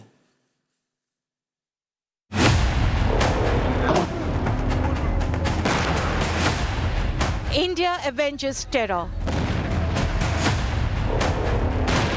At around 1:05 a.m. in an operation involving the Indian Army and the Indian Air Force, fighter jets and drones rained missiles and bombs at multiple terror camps at 9 locations, 5 in Pakistan-occupied Kashmir and 4 in Pakistan. In terms of scale and significance, the mission, codenamed Operation Sindoor, was the biggest since 1971 war. Much higher in the escalatory ladder compared with 2019 Balakot bombing. Camouflaged by an earlier announced air drill on the Western Front, Indian forces this time hit deep inside Punjab province, the political and economic nerve center of Pakistan. Operation Sindoor targeted terror outfits that were behind Parliament attack, 26/11 Mumbai attacks, and the most recent Pahalgam massacre. Among the 9 locations hit were Bahawalpur, the base of Maulana Masood Azhar's Jaish-e-Mohammed, and Muridke, the headquarters of Hafiz Saeed's Lashkar-e-Taiba. Muzaffarabad and Bhimber had previously been identified by Indian security agencies as transit and logistic points for infiltration into Kashmir. At a press briefing on Wednesday morning, the Indian government gave proof of the anti-terror strikes. Operation Sindoor 22 April को पहलगाम में हुए विभत्स आतंकवादी हमले के शिकार मासूम नागरिकों व उनके परिवारों को न्याय देने के लिए लॉन्च किया गया था। इस कार्रवाई में 9 टेररिस्ट कैंप्स को टारगेट किया गया और पूरी तरह से इसे बर्बाद किया गया। No military establishments were targeted. India has demonstrated considerable restraint in its response.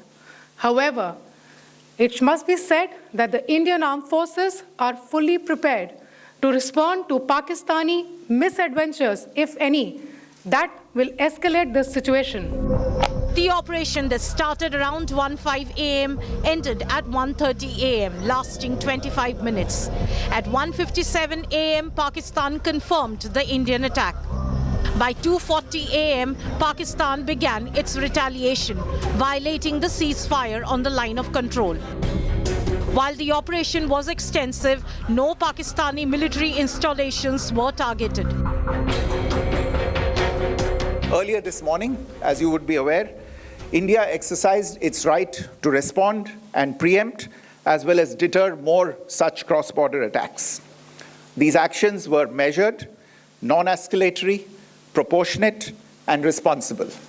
They focused on dismantling the terrorist infrastructure and disabling terrorists likely to be sent across to India. The Jaish-e-Mohammed in a statement said 10 members of Maulana Masood Azhar's family and 4 close associates have been killed in the attack on Jaish bases in Bahawalpur. With these strikes on terror targets, India has sent out a strong message. Terror will not go unpunished. The ball is now in Pakistan's court. Will they learn their lesson or attempt another misadventure? Bureau Report, India Today.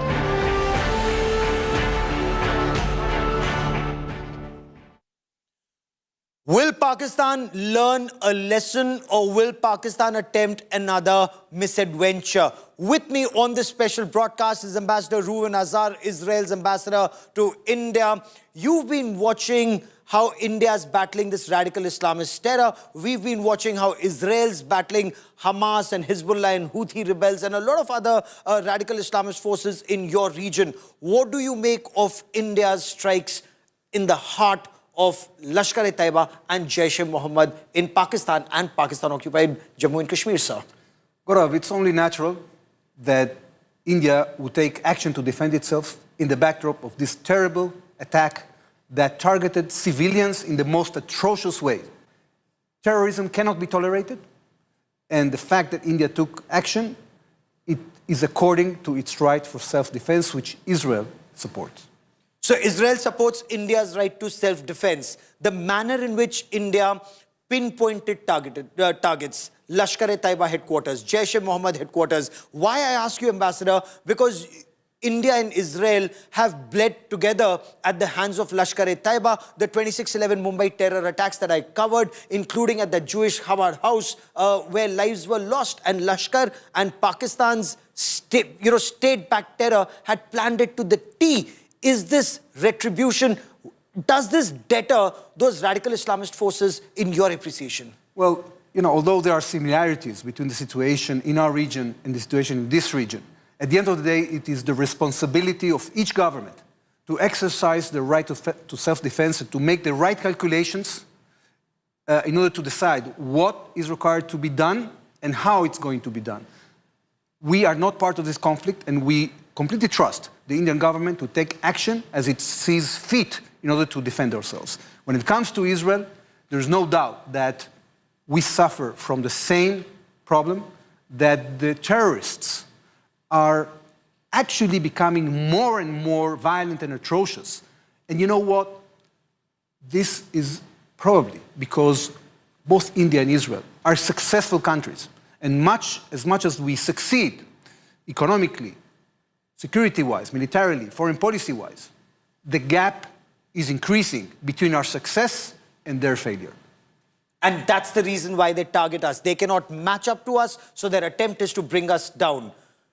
Is our intelligence-based operations the only way to fight this Hydra-headed monster of radical Islamist terror? The name may be Jaish-e-Mohammed today, Lashkar-e-Taiba tomorrow, or Pakistan's ISI another day. Gaurav, there are many things the international community can do in order to fight terrorism, and unfortunately, they are not doing enough. It's not enough to condemn terrorism. It is prohibited to contextualize terrorism and to think that terrorism only hits us, only hits you. Terrorism is terrorism, and if we don't tackle it, it will hit everyone else. And therefore, the international community should unite in order to do many things, to expose those who harbor terrorism, in order to punish them. We should do together much more in order to prevent radical content to entering social media and electronic media. We can think together how to develop capabilities to fight terrorism. And this is the responsibility of everybody in the international community, all the states. And as much as we are successful in that, we will have to invest less in military solutions. Why is it that the world hasn't been able to come together, considering you've been bleeding for decades, we've been bleeding for decades, even countries like the United States of America, a strong strategic partner of yours and ours, America has bled, England has bled, Europe is bleeding, and yet everyone's not on the same page. That's very unfortunate, and I think we have to do more. I think that if we fail, if the countries fail in doing this, in supporting us, at the end of the day, it will hit them. Because this threat is only growing. What we are seeing now is not only that we have graver crimes, more atrocious crimes. We are seeing that the terrorist organizations are equipping themselves with sophisticated technologies, with missiles, with drones, with the means to produce ballistic missiles. Can you imagine that? So this is very dangerous, and therefore we should act together as an international community to isolate the terrorists and those who harbor them. Now, when you talk to the world, Israel, of course, is a fighter, but is also a victim of this radical Islamist terror. And the terrorists you face are now increasingly armed with more sophisticated weapons. Is that why you're trying to sensitize the world? Because those Hamas terrorists were also in Pakistan-occupied Jammu and Kashmir. They were trying to radicalize Lashkar-e-Taiba and Jaish-e-Mohammed terrorists. Is there an apprehension that unless the world wakes up, we will see more Hamas kind of terrorists in different parts of the world?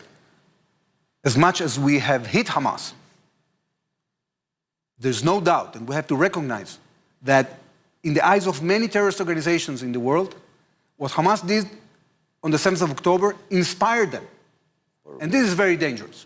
And therefore, we have to be more decisive when it comes to dealing with terror threats. When it comes to Israel, we are entering a new phase in our fight against Hamas in the Gaza Strip. So far, we've been blending negotiations with military pressure, and we've managed to bring back 194 hostages. But we have still 59 left. And we have decided, the Israeli cabinet decided 2 days ago, that we are going to enter a new phase, because right now Hamas is refusing to release more terrorists. They want us to surrender and to allow them to rearm and regroup. We will not agree to that. And therefore, we are combining now a new effort in which we are going to create a humanitarian zone in the southern Gaza Strip to get the population go there to receive freely international assistance free from the grip of Hamas, because Hamas was taking that assistance from them. And then we're going to start taking the Gaza Strip chunk by chunk.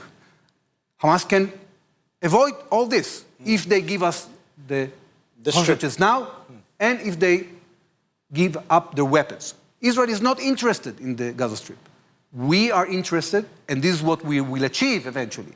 After we do the humanitarian phase and the military phase, we will achieve a situation in which a new government in Gaza Strip comes up, the international community supports it, a government that will give hope to the Palestinians in Gaza. Am I to understand the message that you have is terror needs to be pounded relentlessly into accepting what is right and what is wrong, and it cannot be a one-off blow and pull back and wait for the response and then land the second blow? Are you telling me Israel intends to continue pounding till terror gives up the weapon? You know, Israel has been for a very long time living with a situation in which we had a neighbor that was equipping itself with arms and declaring it wants to completely destroy us.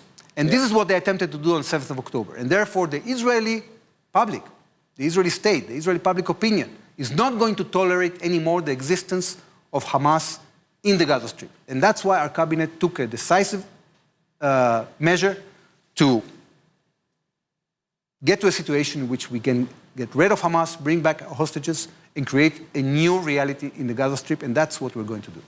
Is there a message there for India that yes, terror has been pounded and terror has been pounded at 9 different locations, but it cannot be a one-off? For example, Balakot was a one-off. It did give India some safety for some time, but then for people like General Asim Munir, they found another opportunity to strike when it was politically convenient to him and his country. Does India need to relentlessly pursue terrorists so that they are on the run and security forces are not just reactive? Is that a signal? Although there are similarities, the situation is not identical. The strategic situation is different.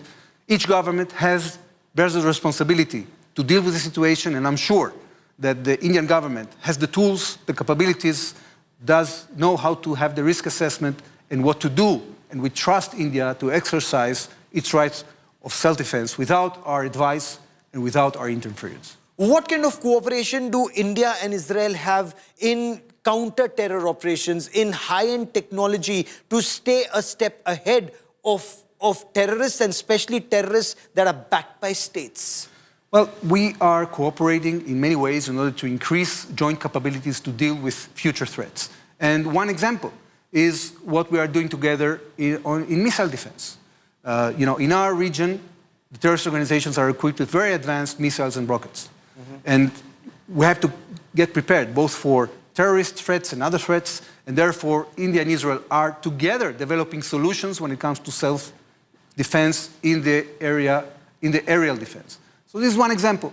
We are going to continue cooperating with India in these fields because we are determined to defend our people, and there is a lot of added value in these partnerships that we are having with this country. So are we talking about the Iron Dome system, or are we talking about an iron beam system, like a laser to take down the incoming there threat? There are different layers of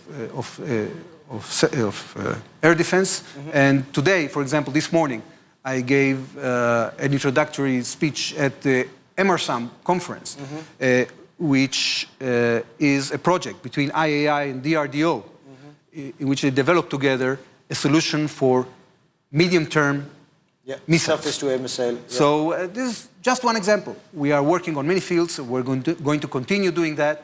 And each country is going to be responsible of its security and is going to deal with its own conflicts. For joining me here on India Today, Ambassador Reuven Azar, many thanks and wish you all the best for the second part of your endeavor to keep Israel safe. Thank you. Thank you very much, All sir. the same to you. Bye-bye. Thank you very much, sir. So very clearly, the message is that Israel is talking about forearming itself, forewarning itself to use technology to better protect yourself. There is a big story that's coming in. Pakistan Army is actually honoring the terrorists who were killed in the strike. There's an explosive, exclusive video that I get you from Lashkar-e-Taiba headquarters in Muridke. Pakistan Army is there in uniform at a terrorist funeral. Pakistan Army soldiers are carrying coffins of Lashkar-e-Taiba terrorists. Watch these images. This is as shocking as it gets. Of course, in a democracy, but not in a country that is a state sponsor of radical Islamist terror.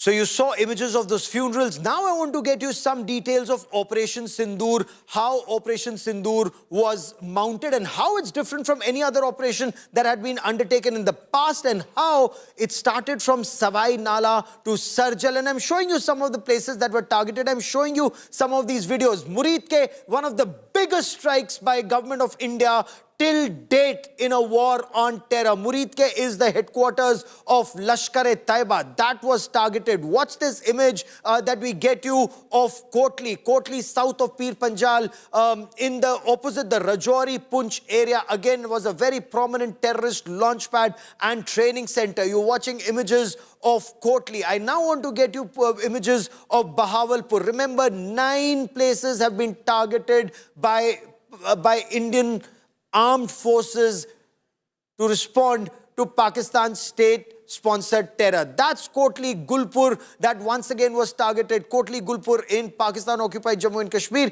And you can see the coordinates of the drone that is going into that area and how it takes down a target. I want to bring in India Today's Sandeep, my colleague Sandeep Unithan, who joins me for more on this. Sandeep, when we look at these images and we look at pictures of Pakistan Army soldiers attending a funeral, what message does this send out very clearly, Sandeep? Well, Gaurav, in Pakistan, the militant organizations, these tanzeems, the Lashkar and the Jaish, they're called Sarkari Mujahideen.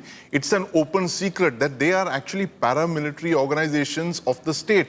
Like we have the BSF and the CRPF, the Pakistan military has the Lashkar and the Jaish and the Huji and all of these groups. These are all paramilitary arms of the deep state, of the Pakistan army itself. So I'm not at all surprised to see the Pakistan military out there taking ownership of their own, jihadi paramilitaries. And this is as blatant as it gets, Gaurav, and it only goes on to prove the fact that Pakistan is today one of the world's largest sponsors of terrorism. It has the largest number of globally designated terrorists and banned terrorist organizations operating on its soil. And it uses them to bleed its neighbors. 3 out of 4 of its neighbors have a problem with terrorists based in Pakistan, and all of them have struck Pakistan one way or the other over the last couple of months, Gaurav. Perhaps it's high time everybody strikes the military jihad complex in Pakistan together, because I also want to bring into this conversation, Air Marshal Air Marshal Chopra, who joins us on this special broadcast, Lieutenant General Syed Atta Hasnain, who joins us on this broadcast, two of the finest military voices joining us on this show. But stay with me. Operation Sindoor. How was Operation Sindoor different? This was also in the heart of Pakistan's Punjab province. It's a big, big signal that India sends out. I want you to take a look at these graphics. Why Operation Sindoor is different from anything that was done in the past. One, it's in Pakistan's Punjab province, the heartland of the terror infrastructure targeted. The first since 1971. Military response to a civilian massacre in Pahalgam. And of course, it's retribution, perhaps starting from the parliament attack to Kalu Chak, to so many other attacks that we've had in our country, all the way to Pulwama and now Uri and of course Pahalgam. Standoff weapons deployed. So Indian Air Force fighter jets were in Indian territory. Drones, we are told, went across, but it was standoff weapons from Indian soil. Scalp and hammer, those missiles and kits were used in this. Airstrikes on multiple terror sites simultaneously. And does this not signal a massive shift in India's doctrine? Air Marshal Anil Chopra, former Director General of Center for Air Power Studies with us, Lieutenant General Syed Atta Hasnain, former GOC of Kashmir Corps with us on this special broadcast. General Hasnain, I want to understand from you, when you look at the wreath-laying ceremony that's happening and the namaz-e-janaza that's happening for terrorists, there's a wreath from the COAS, from the Pakistan Army Chief. There are serving army officers who are there at the namaz-e-janaza. What signal does this send out, sir? Gaurav, thank you. In fact, listening to you, I'm smiling looking at the photographs and the images which are coming here. I mean, Pakistan is a joke. It's a laughable state.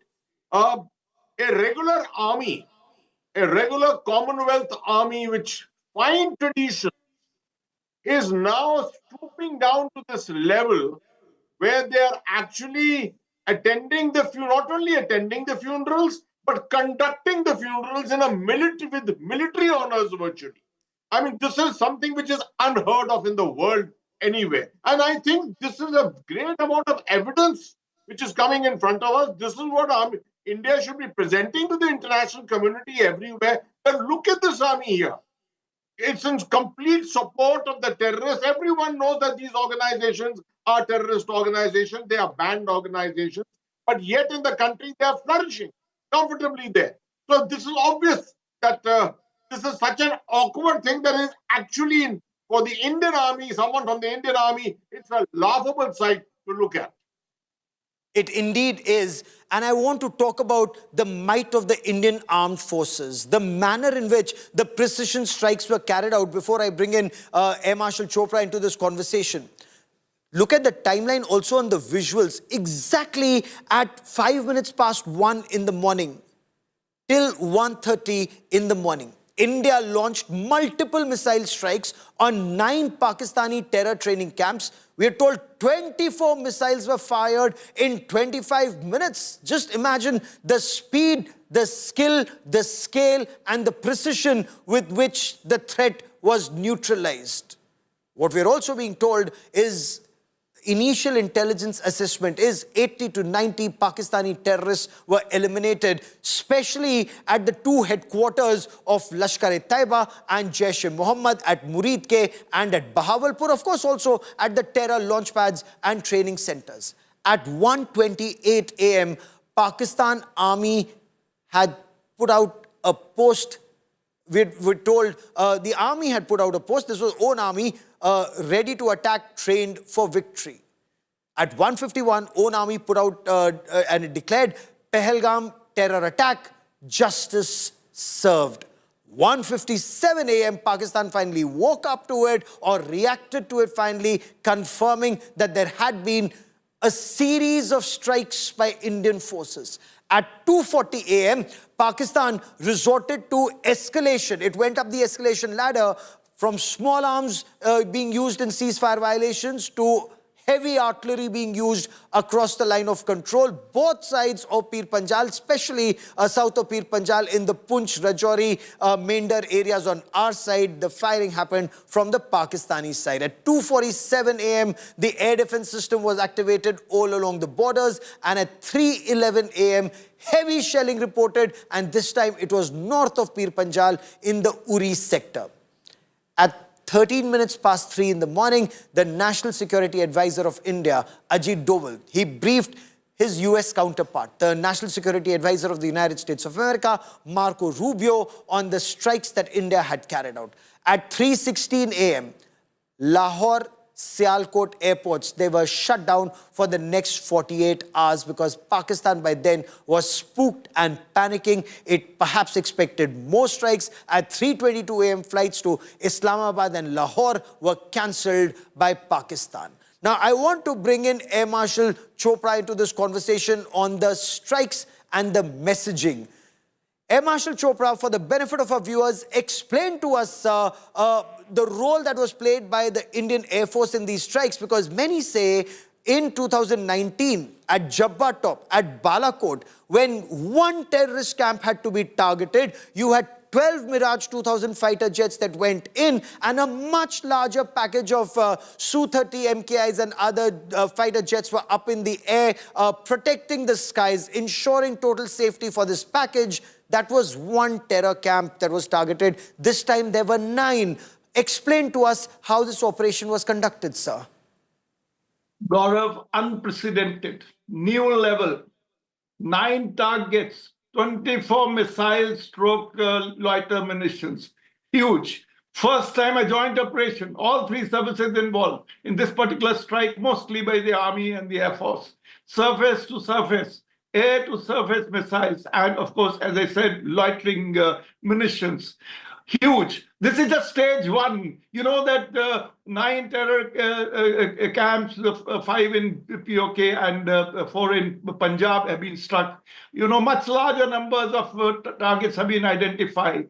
If Pakistan was to make some foolhardy response, many more targets which are already identified. It's an open source that more than 21 targets have been identified. So there is a lot of action waiting to happen. Yes, their initial response, which has been, Pakistan has been prepared, but still the surprise element. You know, 15 days. Today we were supposed to do a blackout drill in India. They thought that the actual strike may take place 2-3 days later. So the element of surprise, 1 o'clock in the night.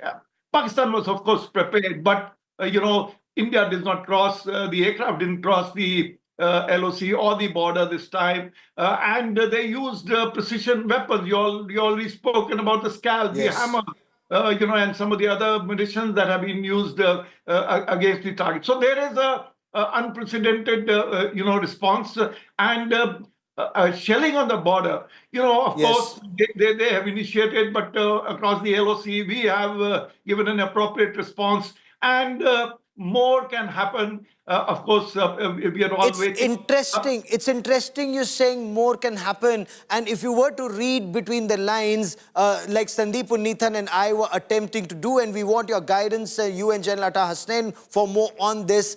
9 targets taken down, but even the army listed out 21 targets, Sandeep. So the writing was there on the wall for the Pakistanis to see. We know where you are. We've hit some. We can hit some more. Absolutely, Gaurav. 9 targets hit out of a total of 21 that have been put out by India. And that very clearly signals the steps of the escalation ladder. The statement that came out today from the Foreign Secretary clearly indicated that India had struck in self-defense. It had attacked the terrorist infrastructure. These were terrorists that had been attacking India for decades now. And we took care to attack only the terrorist infrastructure and not to attack civilians. It did not attack the military either. That now leaves room for several other steps in the escalation ladder, Gaurav, because if Pakistan were now to make that foolhardy attempt to attack our civilian infrastructure or our military targets and infrastructure, the responses would follow from us, that we would then take it up the escalation ladder. We will strike at the Pakistan military. We will strike at all the other targets that we have listed in that list, the total of 21 targets, 12 more to go. That list and a lot more. There's a lot more information that we have. Some that perhaps will have to wait a little more time before it can be put out. But since General Hasnain is with us and Air Marshal Chopra with us, and Sandeep, stay with me. I want our viewers to take a look at the weapons of war that were used for this operation. Let's for a moment talk about the hammer kit that was used. So this is a guided bomb kit. Now it can be fitted onto a standard bomb, a standard 250-pounder, 500-pounder and a 1,000 kg bomb. A smart kit is fitted onto it, which gives it the precision strike capability of a range of up to 60 to 70 kilometers. The guidance, the INS, GPS, infrared imaging or laser guidance, all of it can be used, a laser designator to target. The launch platform, of course, integrated to the Rafale fighter jets, the Omni-Roll fighter jets, 36 of them in the inventory of the Indian Air Force. But what's the special capability of the Hammer system or the Hammer smart kits? It's a high precision all-weather strike capability that it has. What's also extremely interesting is the stealth feature and the fact that it can correct its trajectory mid-flight. So it's virtually impossible once the Hammer system has been fired. Remember, it was procured during the 2020 India-China standoff to take down the precision, high-valued precision targets that India may have wanted to take down, but it was used effectively here. But let me also talk to you about that cruise missile that was used, the Scalp cruise missile. It's also known as the Storm Shadow. And we're playing out the Storm Shadow for you. This is a long-range air-launched cruise missile with a range of between 350 to 600 kilometers, depending on whether you have the extended range of this missile.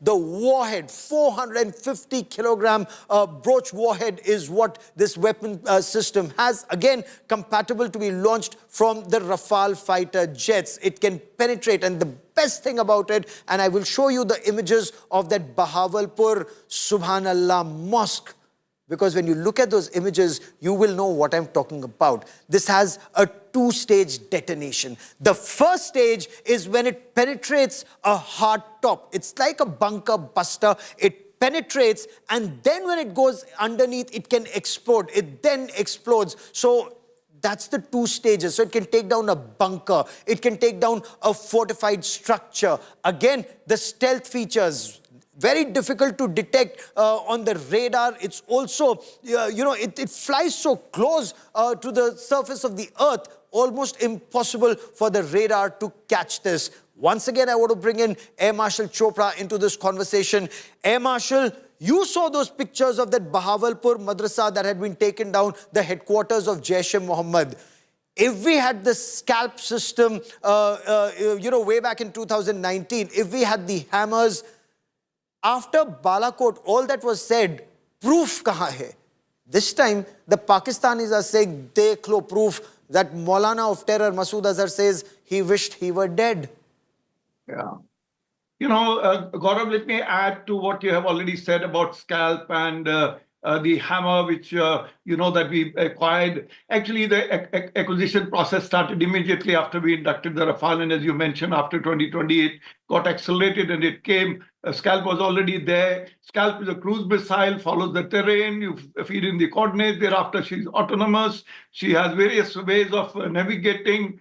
High CEP, less than 3 meters CEP, and you've shown us, we all seen since morning pictures, videos of the attack of the mosque. The horse penetrated, made a hole, and inside we all seen the level of damage that's got. High explosive, 450 kg, got a heavy, explosive. Similarly, Hammer is essentially a glide bomb, which The range also depends on what speed you will release it, because faster speed you launch at, it will go a little longer away. It open its wings once it's in flight. Again, as I said, the kits are for different 250, 500 and 1000 kgs, different types of bombs. The accuracies are very high. They are expensive weapons. So therefore, no country buys after doing a lot of trials and tests. So therefore, a great choice of weapons, undoubtedly. And of course, we are not yet talking much about the loiter munitions, what loiter munitions have actually been used. They would have caused a lot of, we all know that we have got our own Happy type of loiter munitions, which are also very, very powerful. What exactly the type of drones that are being used, they are not yet in public domain, but I'm sure we will hear about it very, very soon. Yes. General Hasnain, when you look at those images of the Masjid-e-Subhanallah or the Markaz-Subhanallah at Bahawalpur, when you look at that image of Muridke and the destruction there, you've commanded your corps in Kashmir, and both these terrorist groups, they've bled Kashmir from that first terror attack, that suicide attack at the main gate of the Badami Bagh cantonment, that suicide bombing, that VBIED, to the number of terror attacks in J&K. What went through your mind when you saw these images? What kind of an attack was this on the soul of that radical Islamist terror, sir? Hey, Gaurav, there are two aspects which are important for us to remember. Firstly, of course, precision-guided munitions of this kind, which were not available there, as you very correctly say, after 2020, they were acquired, gives us a capability, a completely transformational capability, taking the Balakot strike many, many generations beyond. And this is something that Pakistan will obviously take note of. What is not emerging in many of the analyses is the fact that Sialkot, Muridke, and Bahawalpur, all the facilities hit are very close to conventional Pakistan Army headquarters also. There is 31 Corps headquarters at Bahawalpur, 8 kilometers away from that site. There is Muridke, which is 42 kilometers from Lahore, where the headquarters of 4 Corps is. And Sialkot itself, we are aware of the contents of the forces in Sialkot. There should be an adequate message that today we've ratcheted this to the level of striking at terrorist facilities. But we are fully aware, and the NIA's initial findings also have told us that this deep state involving the Pakistan Army, the ISI, and the terrorist leadership, in this case involving the Lashkar-e-Toiba, were behind the Pahalgam attack.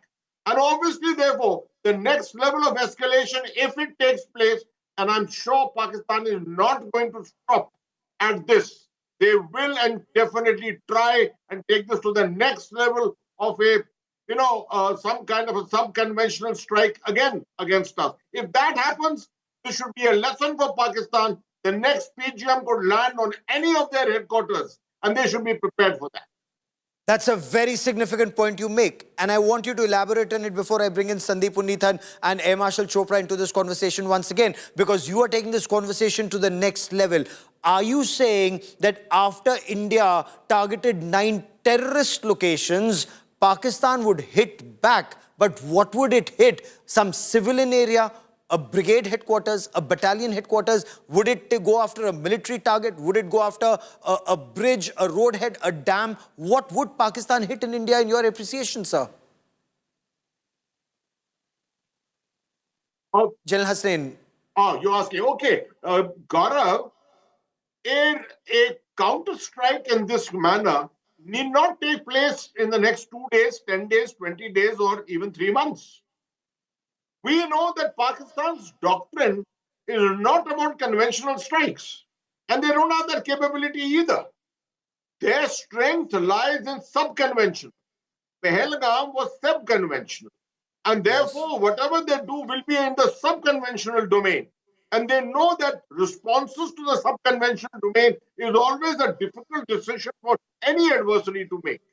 But here India has conveyed a very strong message. We have the capability to hit precisely a location, a headquarter, even a personality, if it arises in the future. We've done it this time, we can do it next time to something greater. Very interesting. Sandeep, would you share that appreciation that Pakistan realizes conventionally it is not in a position to target the Indian armed forces? It may not be its air force, the army, perhaps beyond there's those artillery strikes at the LC. General Hasnain, and I'll come back to you to respond to that. And perhaps Pakistan would once again use this radical Islamist terror threat to bleed India. Or will Pakistan Army, General Asim Munir, if you were to read his mind, would he want to resort and retaliate through a military strike? Well, Gaurav, if it was General Rahil Sharif as the army chief or even General Bajwa as army chief, there wouldn't have been a retaliation. But it is General Asim Munir. All of this is his doing. He believes he is, he has arrived to save Pakistan from the chaos that it is in, and he has landed it into even greater chaos. It is in the kind of economic mess. It's in a politically unstable, and he has chosen to go down this path of conflict with India. So now it is actually a blow to Asim Munir's plans. The fact that we could carry out the biggest attacks against Pakistan, especially those 5 targets in Pakistan's Punjab province, the biggest attacks since 1971. The geographical spread of these attacks, Gaurav, 700 kilometers apart. From targets in POK right down to Bahawalpur in southern Punjab, that tells you the sheer spread of these targets, the kind of precision munitions that were used. The messaging that has been conveyed to the Pakistan military is that you can try and hide your terrorists wherever, but we will get them eventually. So the ball is now in General Asim Munir's court. And like I said, General Asim Munir is a smaller version of General Pervez Musharraf. He has possibly half the IQ of General Musharraf, and that makes him really dangerous and unpredictable. And Pakistan Army's entire game is about parity with India. So if General Asim Munir, if he were to read his mind, he would look at avenging these attacks with some kind of symbolic 9 or even possibly 10 such symbolic strikes across the border into India, which is precisely the reason that India has shown all those steps in the escalatory ladder that we have not targeted the Pakistan military yet. But if you choose to respond to today's attacks, then we will move up the escalatory ladder. So we have established escalatory dominance with this strike today. Gaurav. Is that also your appreciation? Would Pakistan, and I've been reading a lot of commentary across which seems to indicate that their air power, despite our 36 Rafales, despite our S-400s, Pakistan claims with their J-10Cs, with their PL-15 air-to-air missiles, with their JF-17 Thunders and some of those J-20s, their air power is superior to ours. Would you agree with that assessment that the Pakistanis have? And can they launch an airstrike, a missile strike, or a conventional strike against India in retaliation, either now or later? I tend to agree with Sandeep. Why? See, firstly, that Pakistan military's ego is hurt. Surely they would want to respond. And as you rightly brought out, that there is no terrorist camp they can come and hit. So what they will try and hit some military targets, a small package, just to assuage their ego. And that's all. But we know that if they hit a single military target in India, India will respond. This morning only I have written an article which has been uploaded on the comparison of Pakistan Air Force and Indian Air Force. Many more things have happened between Balakot and now. We got the S-400, S-400 kilometers, 600 kilometers the radar cover, 400 kilometers the missile cover. So therefore, they are conscious. A number of, we got 260 Su-30 MKIs and upgraded Mirage 2000 MiG-29s and of course Rafale. And air-to-air missile, let me tell you, the Meteor has got a range of 180 kilometers. PL-15E, the export version, which is with Pakistan, has got a range of 145 kilometers. All their other missiles are 100 and below. So therefore, we have already got Astra 1, which is already flying, which has got 100 kilometers. Astra 2 is already tested. You will have 170 kilometers range. And then, of course, Astra 3 will have 350 kilometers. So what I'm getting at is purely in terms of numbers. Next is sustainability. They'll run out of ammunition. They don't have the kind of surface-to-surface launch cruise missiles, the numbers that we have got. So they don't have a single loitering munition of the class of Harop and So therefore, I think that they have to be very, very careful, not allow the escalation to go out of control.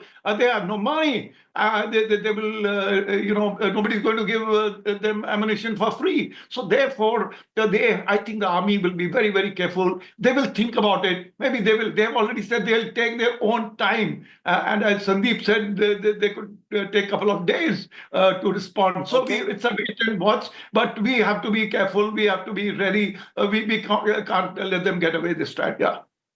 General Hasnain, when you look at the bigger picture of India's response, do you look at it as a game changer? Do you look at it as a tactical response? Do you look at it as a strategic response, upping the game completely? And how would Pakistan Army Chief be reacting to it? Will he be under tremendous stress from Imran Khan supporters within his country? Is he now on a sticky wicket, sir?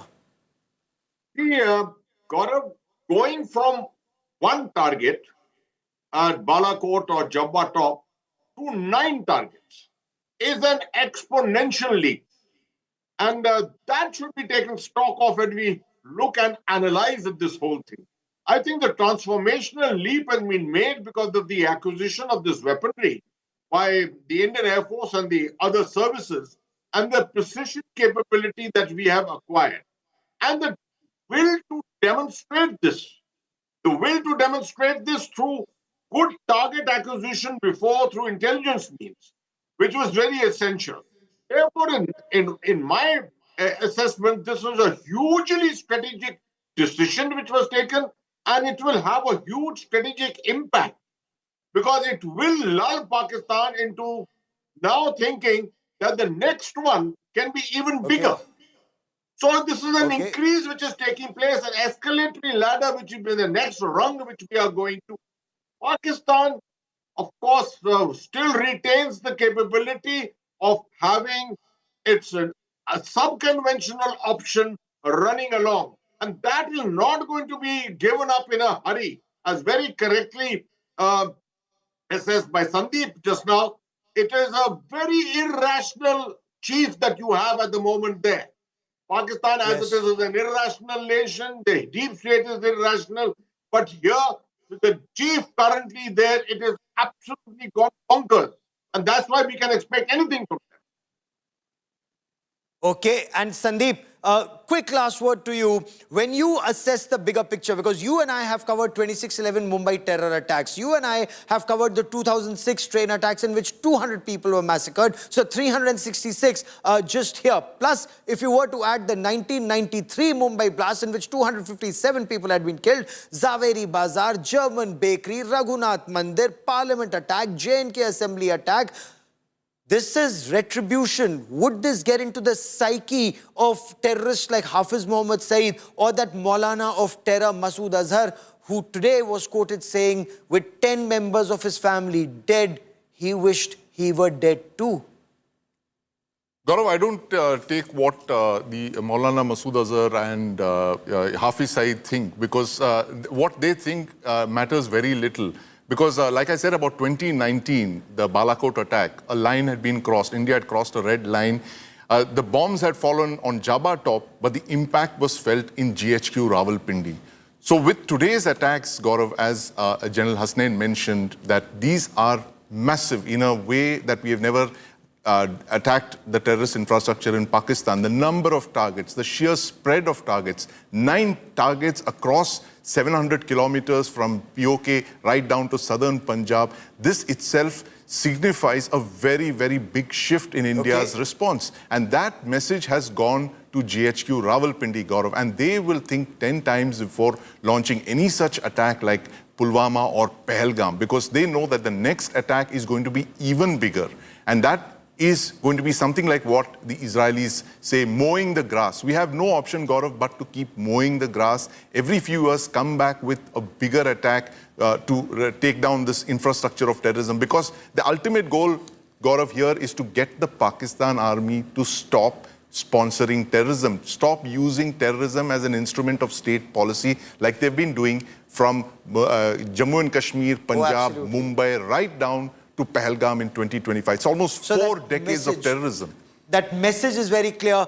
terror should no longer remain a low-cost option for Pakistan Army. And after these 9 targets were taken down, clearly it's an unaffordable cost, or is it? We'll track that story very closely. Gentlemen, for joining me here on this India Today special broadcast, many thanks. There's breaking news that's coming in. Foreign Secretary Vikram Misri has just briefed envoys of the United Nations Security Council countries in India on the current situation along the line of control and the escalation by Pakistani side. Gave details about how Pakistan is shielding a Lashkar-e-Taiba front called the Resistance Front. India's response, the Foreign Secretary, as he pointed out earlier this morning, was targeted, measured and non-escalatory. The Pahalgam terror attack was a barbaric attack. The manner in which those Pakistani terrorists singled out tourists, asked them their names, their religion, and shot dead Hindus, singling them out in front of their wives, their children, and the survivors. The wives were told, "Jao, Modi ko batao." So that was a very clear signal that radical Islamist terror was sending India today.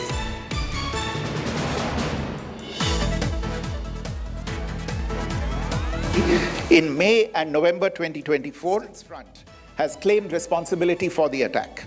This group is a front for the UN-proscribed Pakistani terrorist group Lashkar-e-Taiba.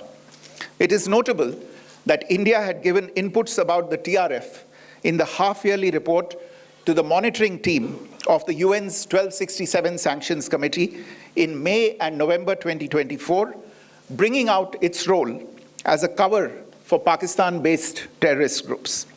Earlier too, in December 2023, India had informed the monitoring team about Lashkar and Jaish-e-Mohammed operating through small terror groups such as the TRF. Pakistan's pressure to remove references to TRF in the April 25 UN Security Council press statement is notable in this regard.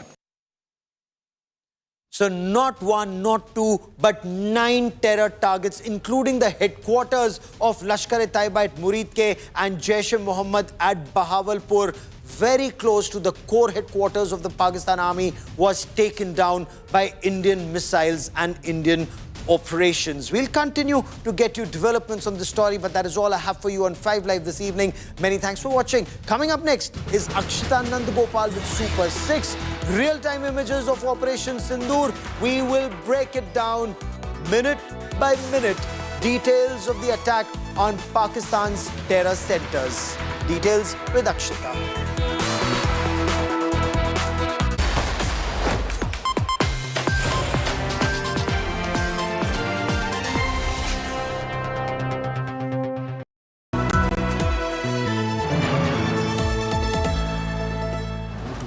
Edge 60 Pro, the edge of excellence.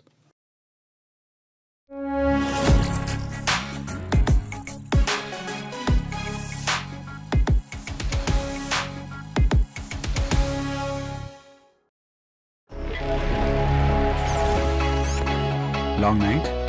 You have no idea. I got you.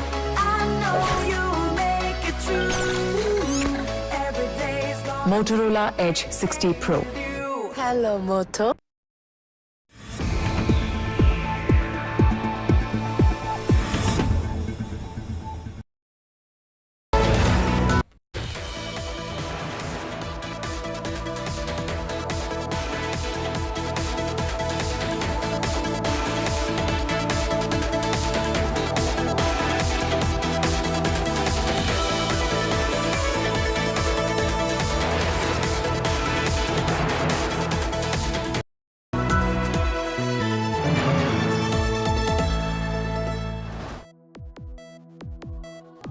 Detox teas cleanse your organs. Microwaving destroys nutrients. Cracking knuckles causes arthritis. Well, your feed is full of myths in your kitchens, a lab of unproven remedies. But what's the fact?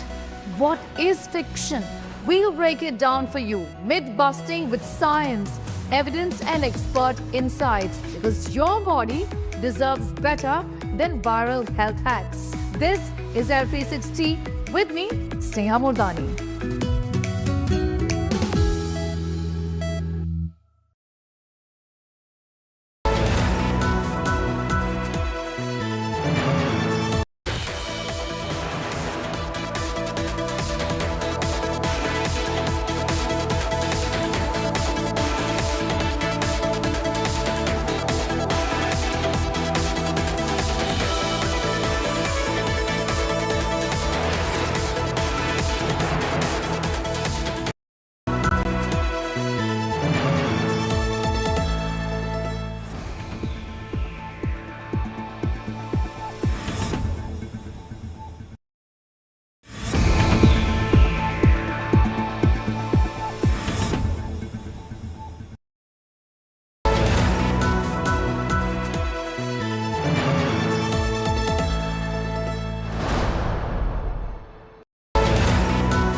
presented by Panasonic AC, trusted AC for smart homes.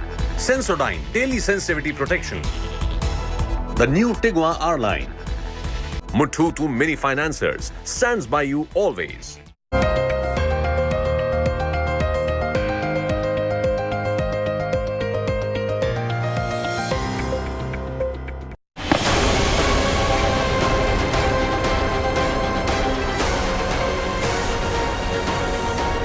India avenges Pahalgam innocents.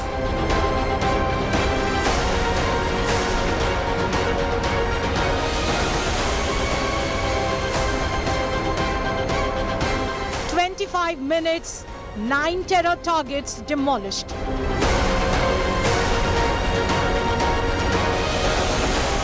Terror bosses target number 1.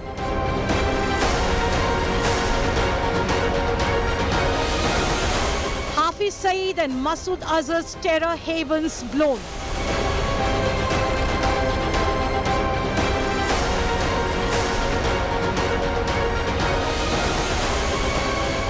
Pakistan pays for snatching Sindoor.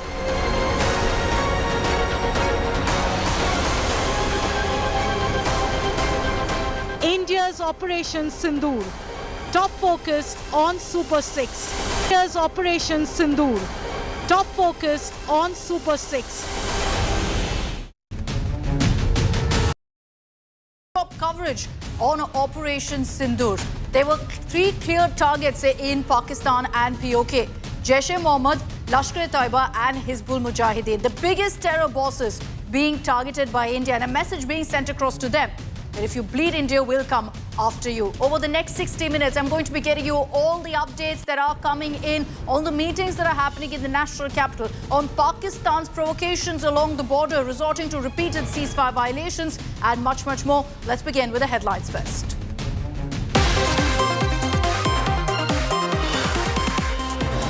India avenges Pahalgam terror attack. India hits Pakistan terror targets, kills 80 to 90 terrorists. Images of destroyed Jaish and Lashkar terror camps.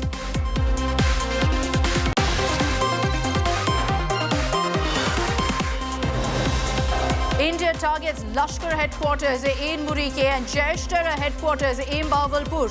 Jaish chief Masood Azhar loses 10 family members in the strike.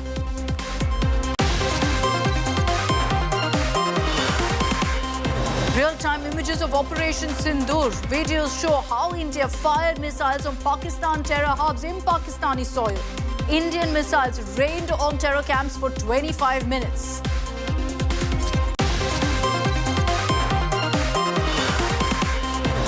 Prime Minister Modi chose the fitting name of Operation Sindoor, name given to avenge Pahalgam widows. Prime Minister Modi's clear message: we will avenge widowed women.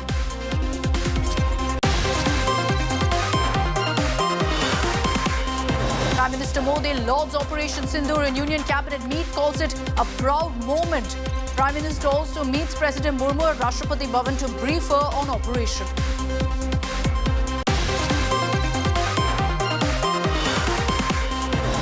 Pakistan up to its usual tactics, targeting civilians. 10 civilians killed in Poonch.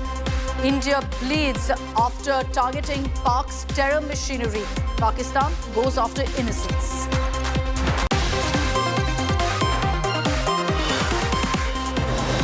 And India holds mock security drills across the country, gearing up for blackout measures next. Briefing given to civilians on safety, evacuation and bunker safety.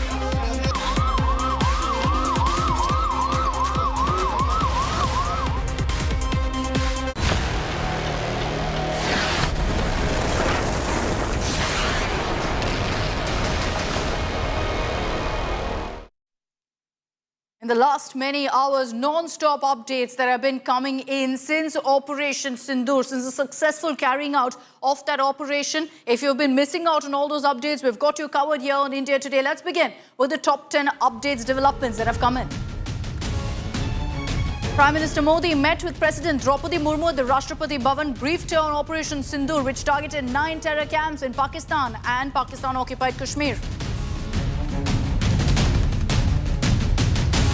Prime Minister Modi chaired a meeting of the Union Cabinet at his residence in 7 Lok Kalyan Marg, hours after Operation Sindoor was launched.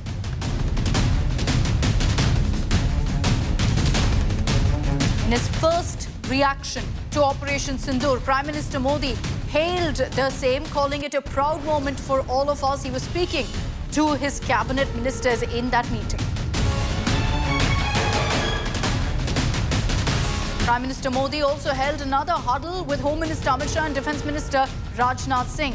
Now, the Prime Minister also held separate high-level discussions with the Home Minister, with the Defence Minister on Operation Sindoor and the aftermath.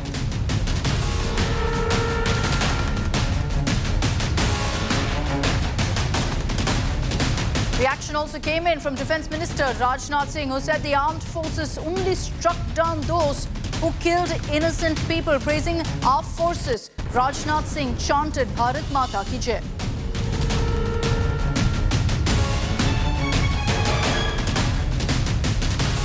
Following the launch of Operation Sindoor, Home Minister Amit Shah chaired a high-level meet with chief ministers and other concerned government officials of various states, including Jammu Kashmir, Punjab and Rajasthan, those which border Pakistan.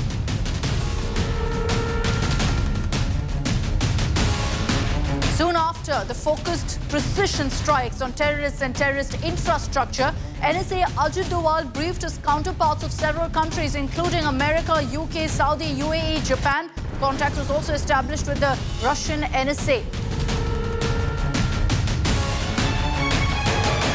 India briefed the envoys of both permanent and non-permanent members of the United Nations Security Council, excluding Pakistan, on the details and objectives of Operation Sindoor.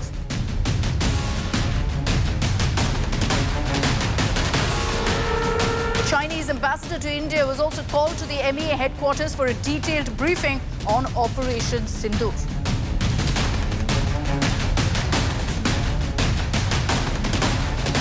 Both Congress Chief Mallikarjun Kharge and Leader of Opposition Rahul Gandhi lauded Operation Sindoor, lauded our forces for the successful operation, reiterating that they stand with our army as unity and solidarity is the need of the hour in India.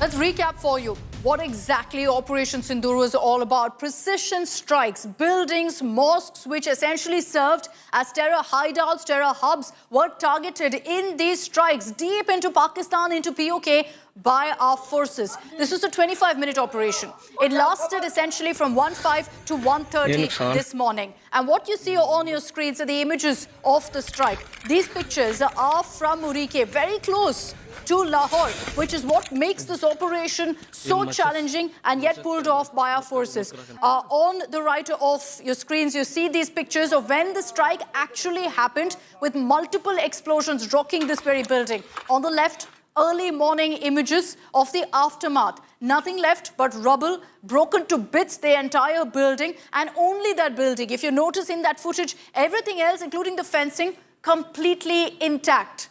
Let's take a look also at Bahawalpur. Now, while we told you about Murike, which is the LET headquarters, Bahawalpur is the Jaish-e-Mohammed headquarters. So, multiple terror outfits that we went after. So, again, pictures there of when the strike happened, and that's footage essentially that our forces released, which is why you can see that it's footage that's captured by drones, and then what essentially it looks like right after. We're also putting out another comparison here of what that mosque looked like in Bahawalpur before the strike versus what it looks like now. Nothing but rubble, as you can see. The missile seems to have fallen right from the roof, which is why there's a deep crater where exactly the missile has fallen. There you see it on your screens right now. And all of those who are inside, terrorists, part of the Jaish-e-Mohammed, neutralized, including Masood Azhar's family members, his aides, which we'll talk about in just a bit. But just look at that difference. And that tells you the impact of these strikes. That tells you how really all of the terrorists who were being sheltered by the Pakistani army,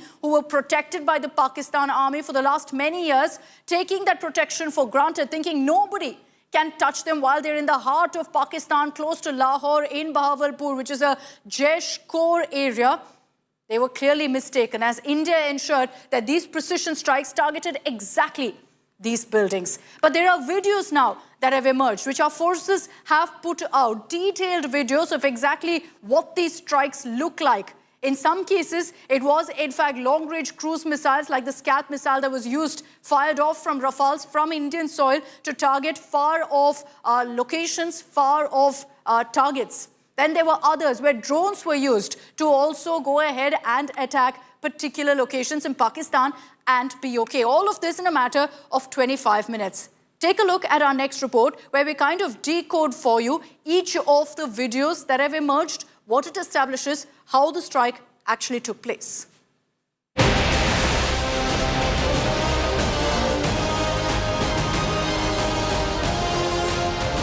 After 2 weeks of diplomatic strikes on Pakistan, India gives a fitting military response. Operation Sindoor, launched by Indian forces on Wednesday, targeted terrorist hideouts and camps in Pakistan and Pakistan-occupied Kashmir. 1:04 a.m. Target number 1, Abbas terrorist camp at Kotli in Pakistan-occupied Kashmir. 13 kilometers from line of control, the camp, according to the army, is a nerve center for training suicide bombers of Lashkar-e-Taiba and has training infrastructure for over 50 terrorists. Target number 2, Sarjal in Sialkot. A Jaish-e-Mohammed camp located just 8 kilometers from the international border is hit.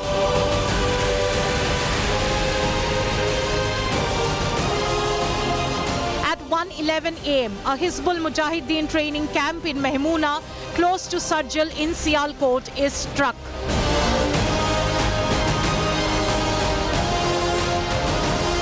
The Indian military also targeted 3 major Lashkar and Jaish hubs. The most critical strike was on Murid Ke, 30 kilometers from the Samba border.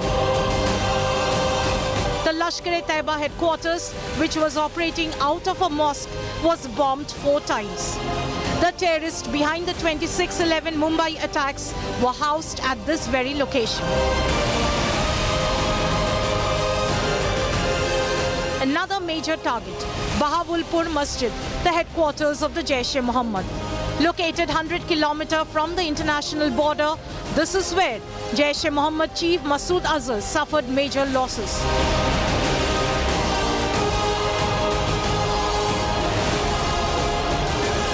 Seven close aides, his elder sister, brother-in-law, nephew, and the Kotli camp commander are killed in the strike.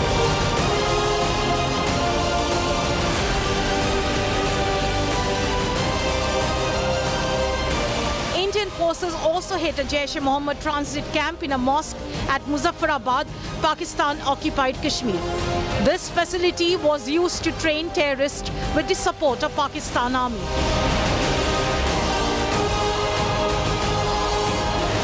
Another major target was the Bhimbar camp in Pakistan-occupied Kashmir, housing several active terrorists. Additional locations like Gulpur and Chak Amru, used for training, weapons storage, and safe houses, were hit. Gulpur has been linked to the April 2023 Poonch terror attack. The details and proof of Operation Sindoor were released by the government on Wednesday morning. The media briefing was conducted by 2 women officers in a tribute to the widows of the Pahalgam attack victims. Operation Sindoor 22 April को पहलगाम में हुए विभत्स आतंकवादी हमले के शिकार मासूम नागरिकों व उनके परिवारों को न्याय देने के लिए लॉन्च किया गया था। इस कार्रवाई में 9 टेररिस्ट कैंप्स को टारगेट किया गया और पूरी तरह से इसे बर्बाद किया गया। No military establishments were targeted. India has demonstrated considerable restraint in its response. However, it must be said that the Indian armed forces are fully prepared to respond to Pakistani misadventures, if any, that will escalate the situation. Operation Sindoor struck at the heart of the terror network in Pakistan. Will Pakistan learn its lessons? Remains the big question. Bureau Report, India Today.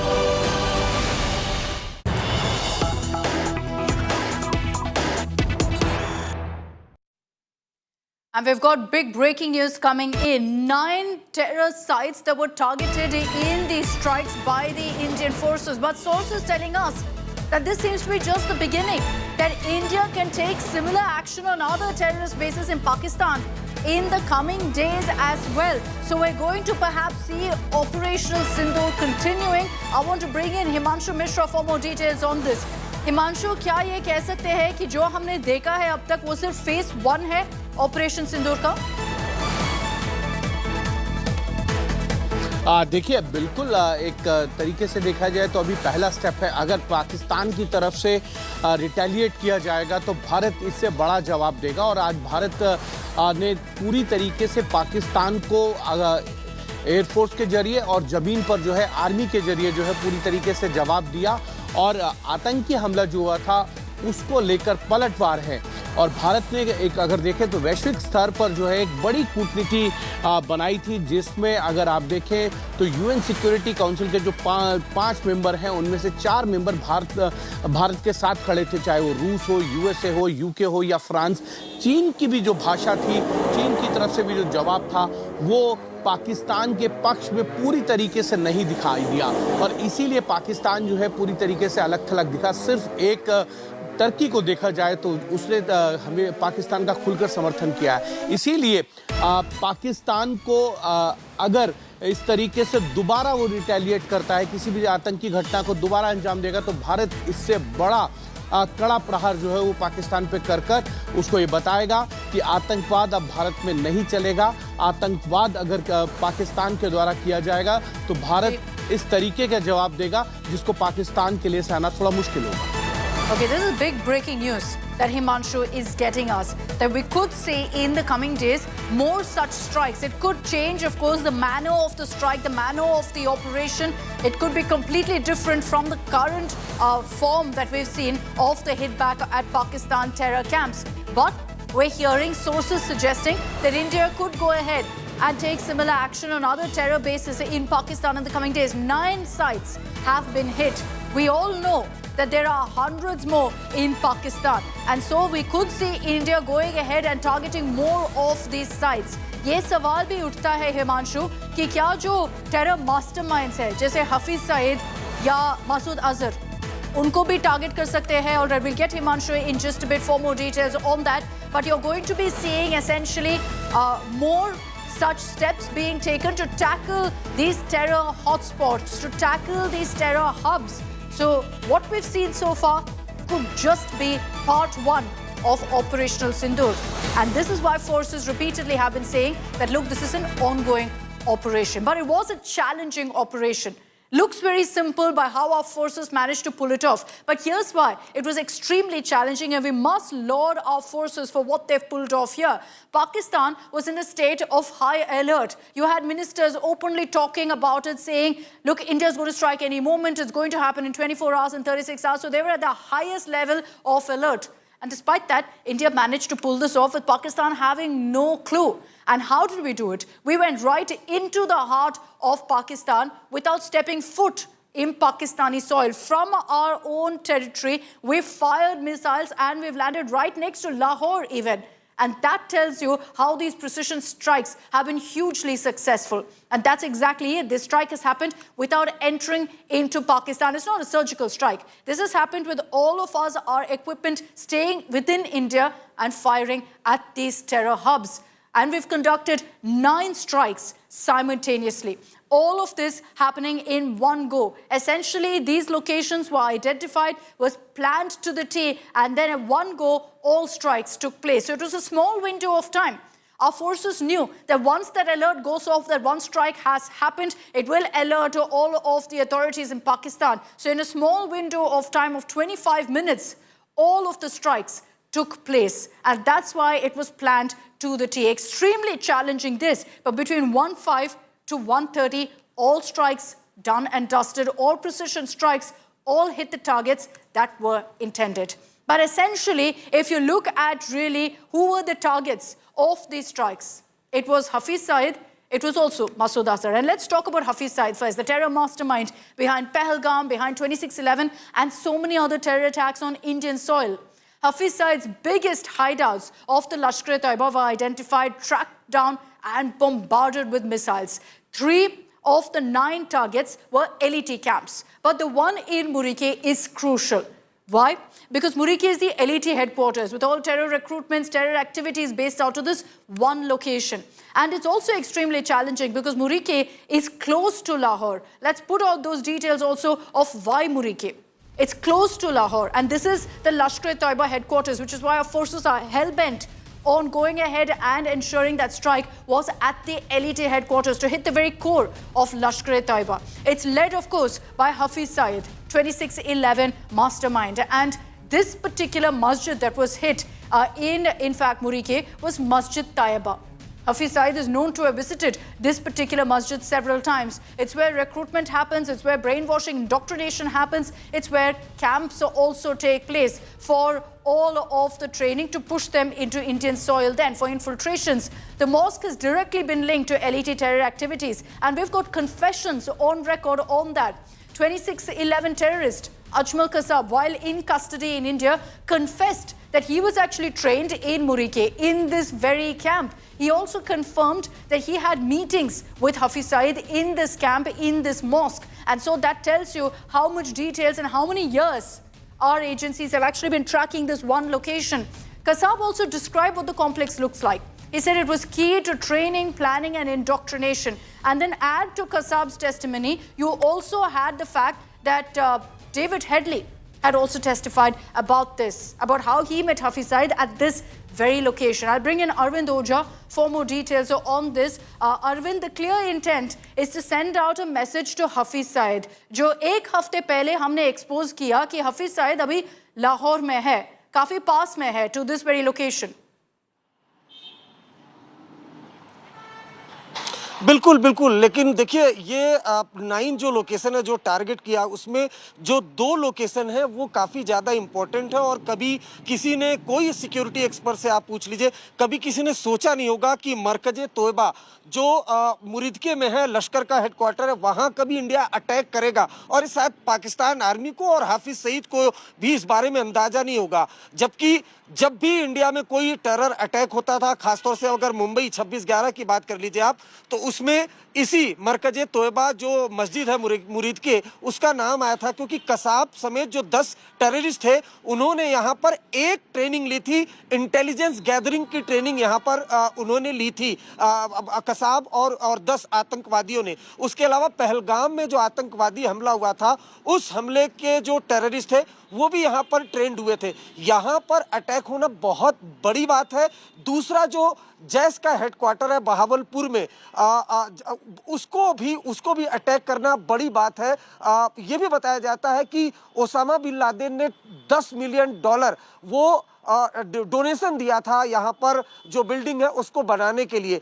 तो ये बड़ा target था। 2 खासतौर से बहावलपुर में जो मस्जिद सुभान अल्लाह है उसको टारगेट किया इंडिया ने, और साथ ही साथ मुरीदके में जो लश्कर का हेडक्वार्टर है उसको टारगेट किया। 9 में ये 2 ऐसे टारगेट हैं जिससे जो पाकिस्तान की आर्मी है, पाकिस्तान की खुफिया एजेंसी ISI है, वो काफ़ी ज़्यादा डर गई है, चौंक गई है, क्योंकि POK में पहले भी 2 बार सर्जिकल स्ट्राइक हो चुकी है। और अगर इंडिया अटैक करता है तो बहुत हद तक मान के पाकिस्तान ISI और आर्मी ये चल रहे थे कि POK में जो लॉन्च पैड है उनको निशाना बनाया जाएगा। लेकिन इंडिया ने इस बार 2 कदम आगे जाकर पाकिस्तान में बहावलपुर और मुरीदके 2 जगह पर लश्कर और जैश के we will talk about Bahawalpur in just a bit. Just putting the focus once again on Muridke, and Arvind gave you details of why this particular strike is so crucial in the fight against Lashkar-e-Taiba. Let's get you some of the voices from the ground of what locals saw soon after those strikes took place. Remember, India says the casualties could be somewhere between 80 to 90 terrorists as a result of these strikes. रात को 12:45 का time था, तो हम सोए हुए थे। एक ड्रोन आया और सीधा वो उसकी थोड़ी सी हाइट ऊपर थी।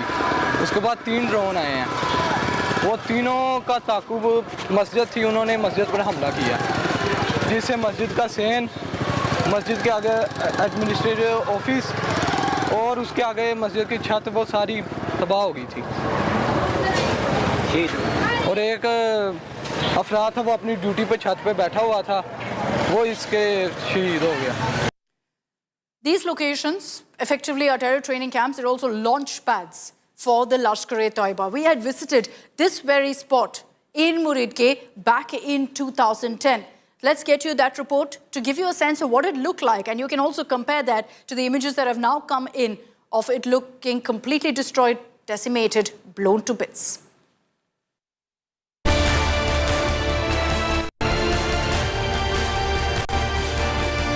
A sign that screams, this is the headquarters of the Jamaat-ud-Dawa.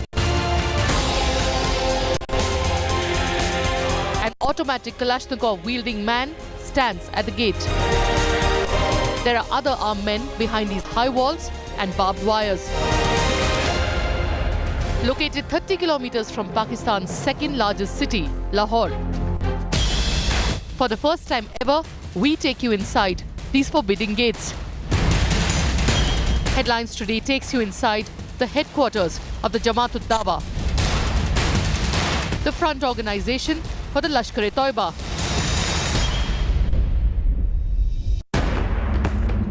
This is the first time ever that an Indian news channel has crossed the fortified barricade at Muridke. Muridke is acknowledged worldwide for being the headquarters of Hafiz Mohammad Saeed, the professor of terror.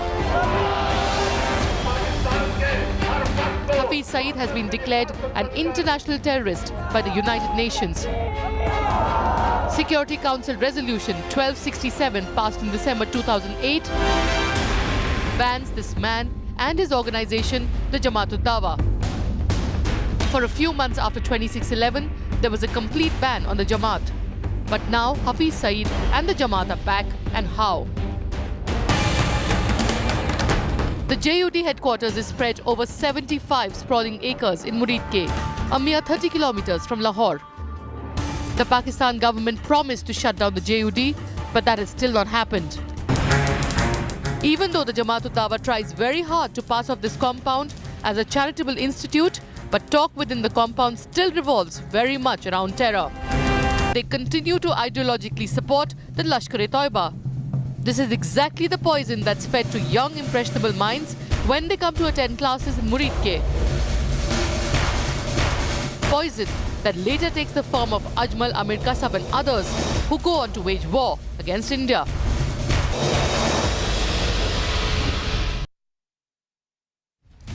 Hafiz Saeed, let's face it, is the very face of evil for India and for the world. Globally designated terrorist, and here's why. He's ensured he has the blood of thousands of Indians on his hands, having conducted and carried out one terror strike after another. From 2000, when you had the Chitti Singhpura attack in a town in Kashmir, a targeted attack on Sikhs in which 36 people died, to the 2001 Parliament attack, which was conducted by the Jaish-e-Mohammed with a role of the LET as well, in which the death toll was 9, with police personnel, security personnel dying in that particular terror attack. The 2006 Mumbai serial train blasts, a massive death toll of 209, links to those terrorists directly to Hafiz Saeed. The 26/11 Mumbai terror attacks, who can forget? 166 people died, and it was all the master plan of Hafiz Saeed. And now the Pahalgam terror attack, tourists, Hindu tourists being targeted in Pahalgam, 26 of them shot dead by this man's terrorists. And that's why our forces are trying to send out a message to Hafiz Saeed that you can run, you cannot hide. I want to bring in now Ujjwal Nikam, who was the special public prosecutor in the 26/11 case, who has read into great detail about the LET's role in Indian attacks on Indian soil, but also about where the LET functions from, Hafiz Saeed's powers and more. Thank you, Mr. Nikam, for your time. Just explain to us, sir, why this strike on Muridke is so crucial. Why are we saying that this is a direct message to Hafiz Saeed? See, in 1993 bomb blast, which I tried it in Mumbai, the certain group of the Mumbaikar, they were taken to Islamabad, and from Islamabad they were taken to one isolated place, because of course those people were Indian people. They were not knowing the name of the destination, but certainly they were trained how to, how to fit a time pencil detonator in RDX, because RDX was for the first time that was used in 1993 bomb blast, and on 12th March there were bomb blasts at 12 times, at the one and same time at 12 places, number one.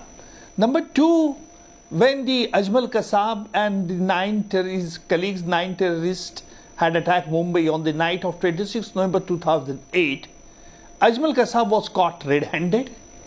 He was the only live terrorist, and he had given the judicial confession before the magistrate, disclosing how these terrorists were trained in the training camp. Ajmal Kasab has given a sensitive revelation in his confession, stating that there were the 4 types of training were given to them. The first name of the training was Daura-e-Sufa, then Daura-e-Asma, then Daura-e-Khas, and lastly Daura-e-Rivas. Now in this particular Daura-e-Rivas, these terrorists, that is Lashkar-e-Toiba's people, they were trained how to use AK-56 rifle, then how to explode the bomb, how to use the hand grenade, how to misguide the investigating agents, etc., etc. So all this type of Ajmal Kasab had given in this camp.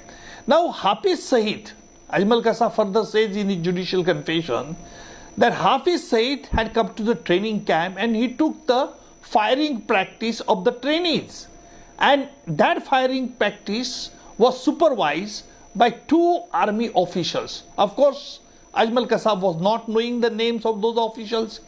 Therefore, we have later on examined David Headley. David Headley had given a sensitive revelation disclosing the names of such a Pakistan army official who were the ISI people with their designation, and he also produced the email correspondence which he had already produced in the Chicago court, and on that basis also David Headley was convicted for 35 years. We have given this evidence, tangible evidence, to the Pakistani authority. At that time our foreign minister was a secretary, foreign secretary, and I had been to Islamabad with the members of our Indian delegation after execution of Kasab. We had an interaction and we told them that you arrest Hafiz Saeed, you arrest Zakir Rahman Lakhvi. They were asking where is the evidence. That was their stock question. So ultimately, you see, Hafiz Saeed and Zakir Rahman Lakhvi, they were running this training camp in Muridke, Muzaffarabad, and the places where our army has hit those places, so 9 places, including these 2 places. So I think Hafiz Saeed and Lashkar-e-Toiba and Jamaat-ud-Dawa and the other terrorist organizations. So Pakistan was knowing. See, earlier we have done the surgical strike. It was for a limited purpose. Now this type of Sindoor, Operation Sindoor, is a mega plan. And our army has given a clear idea that will not hit Pakistan army installation. Pakistan civilian will not be targeted. Only such places where terrorists were trained to indulge in the terrorist activity in India. So you see, it's a very clear Kootaniti, I would say. Very clear message, Mr. Dekam. But in your view, with this particular strike in Muridke, how do you think it affects the Lashkar-e-Toiba, for that matter, Hafiz Saeed? The end goal here is very clear, that we want to get to the terror mastermind, to Hafiz Saeed. Do you think we become a step closer now with these kind of strikes?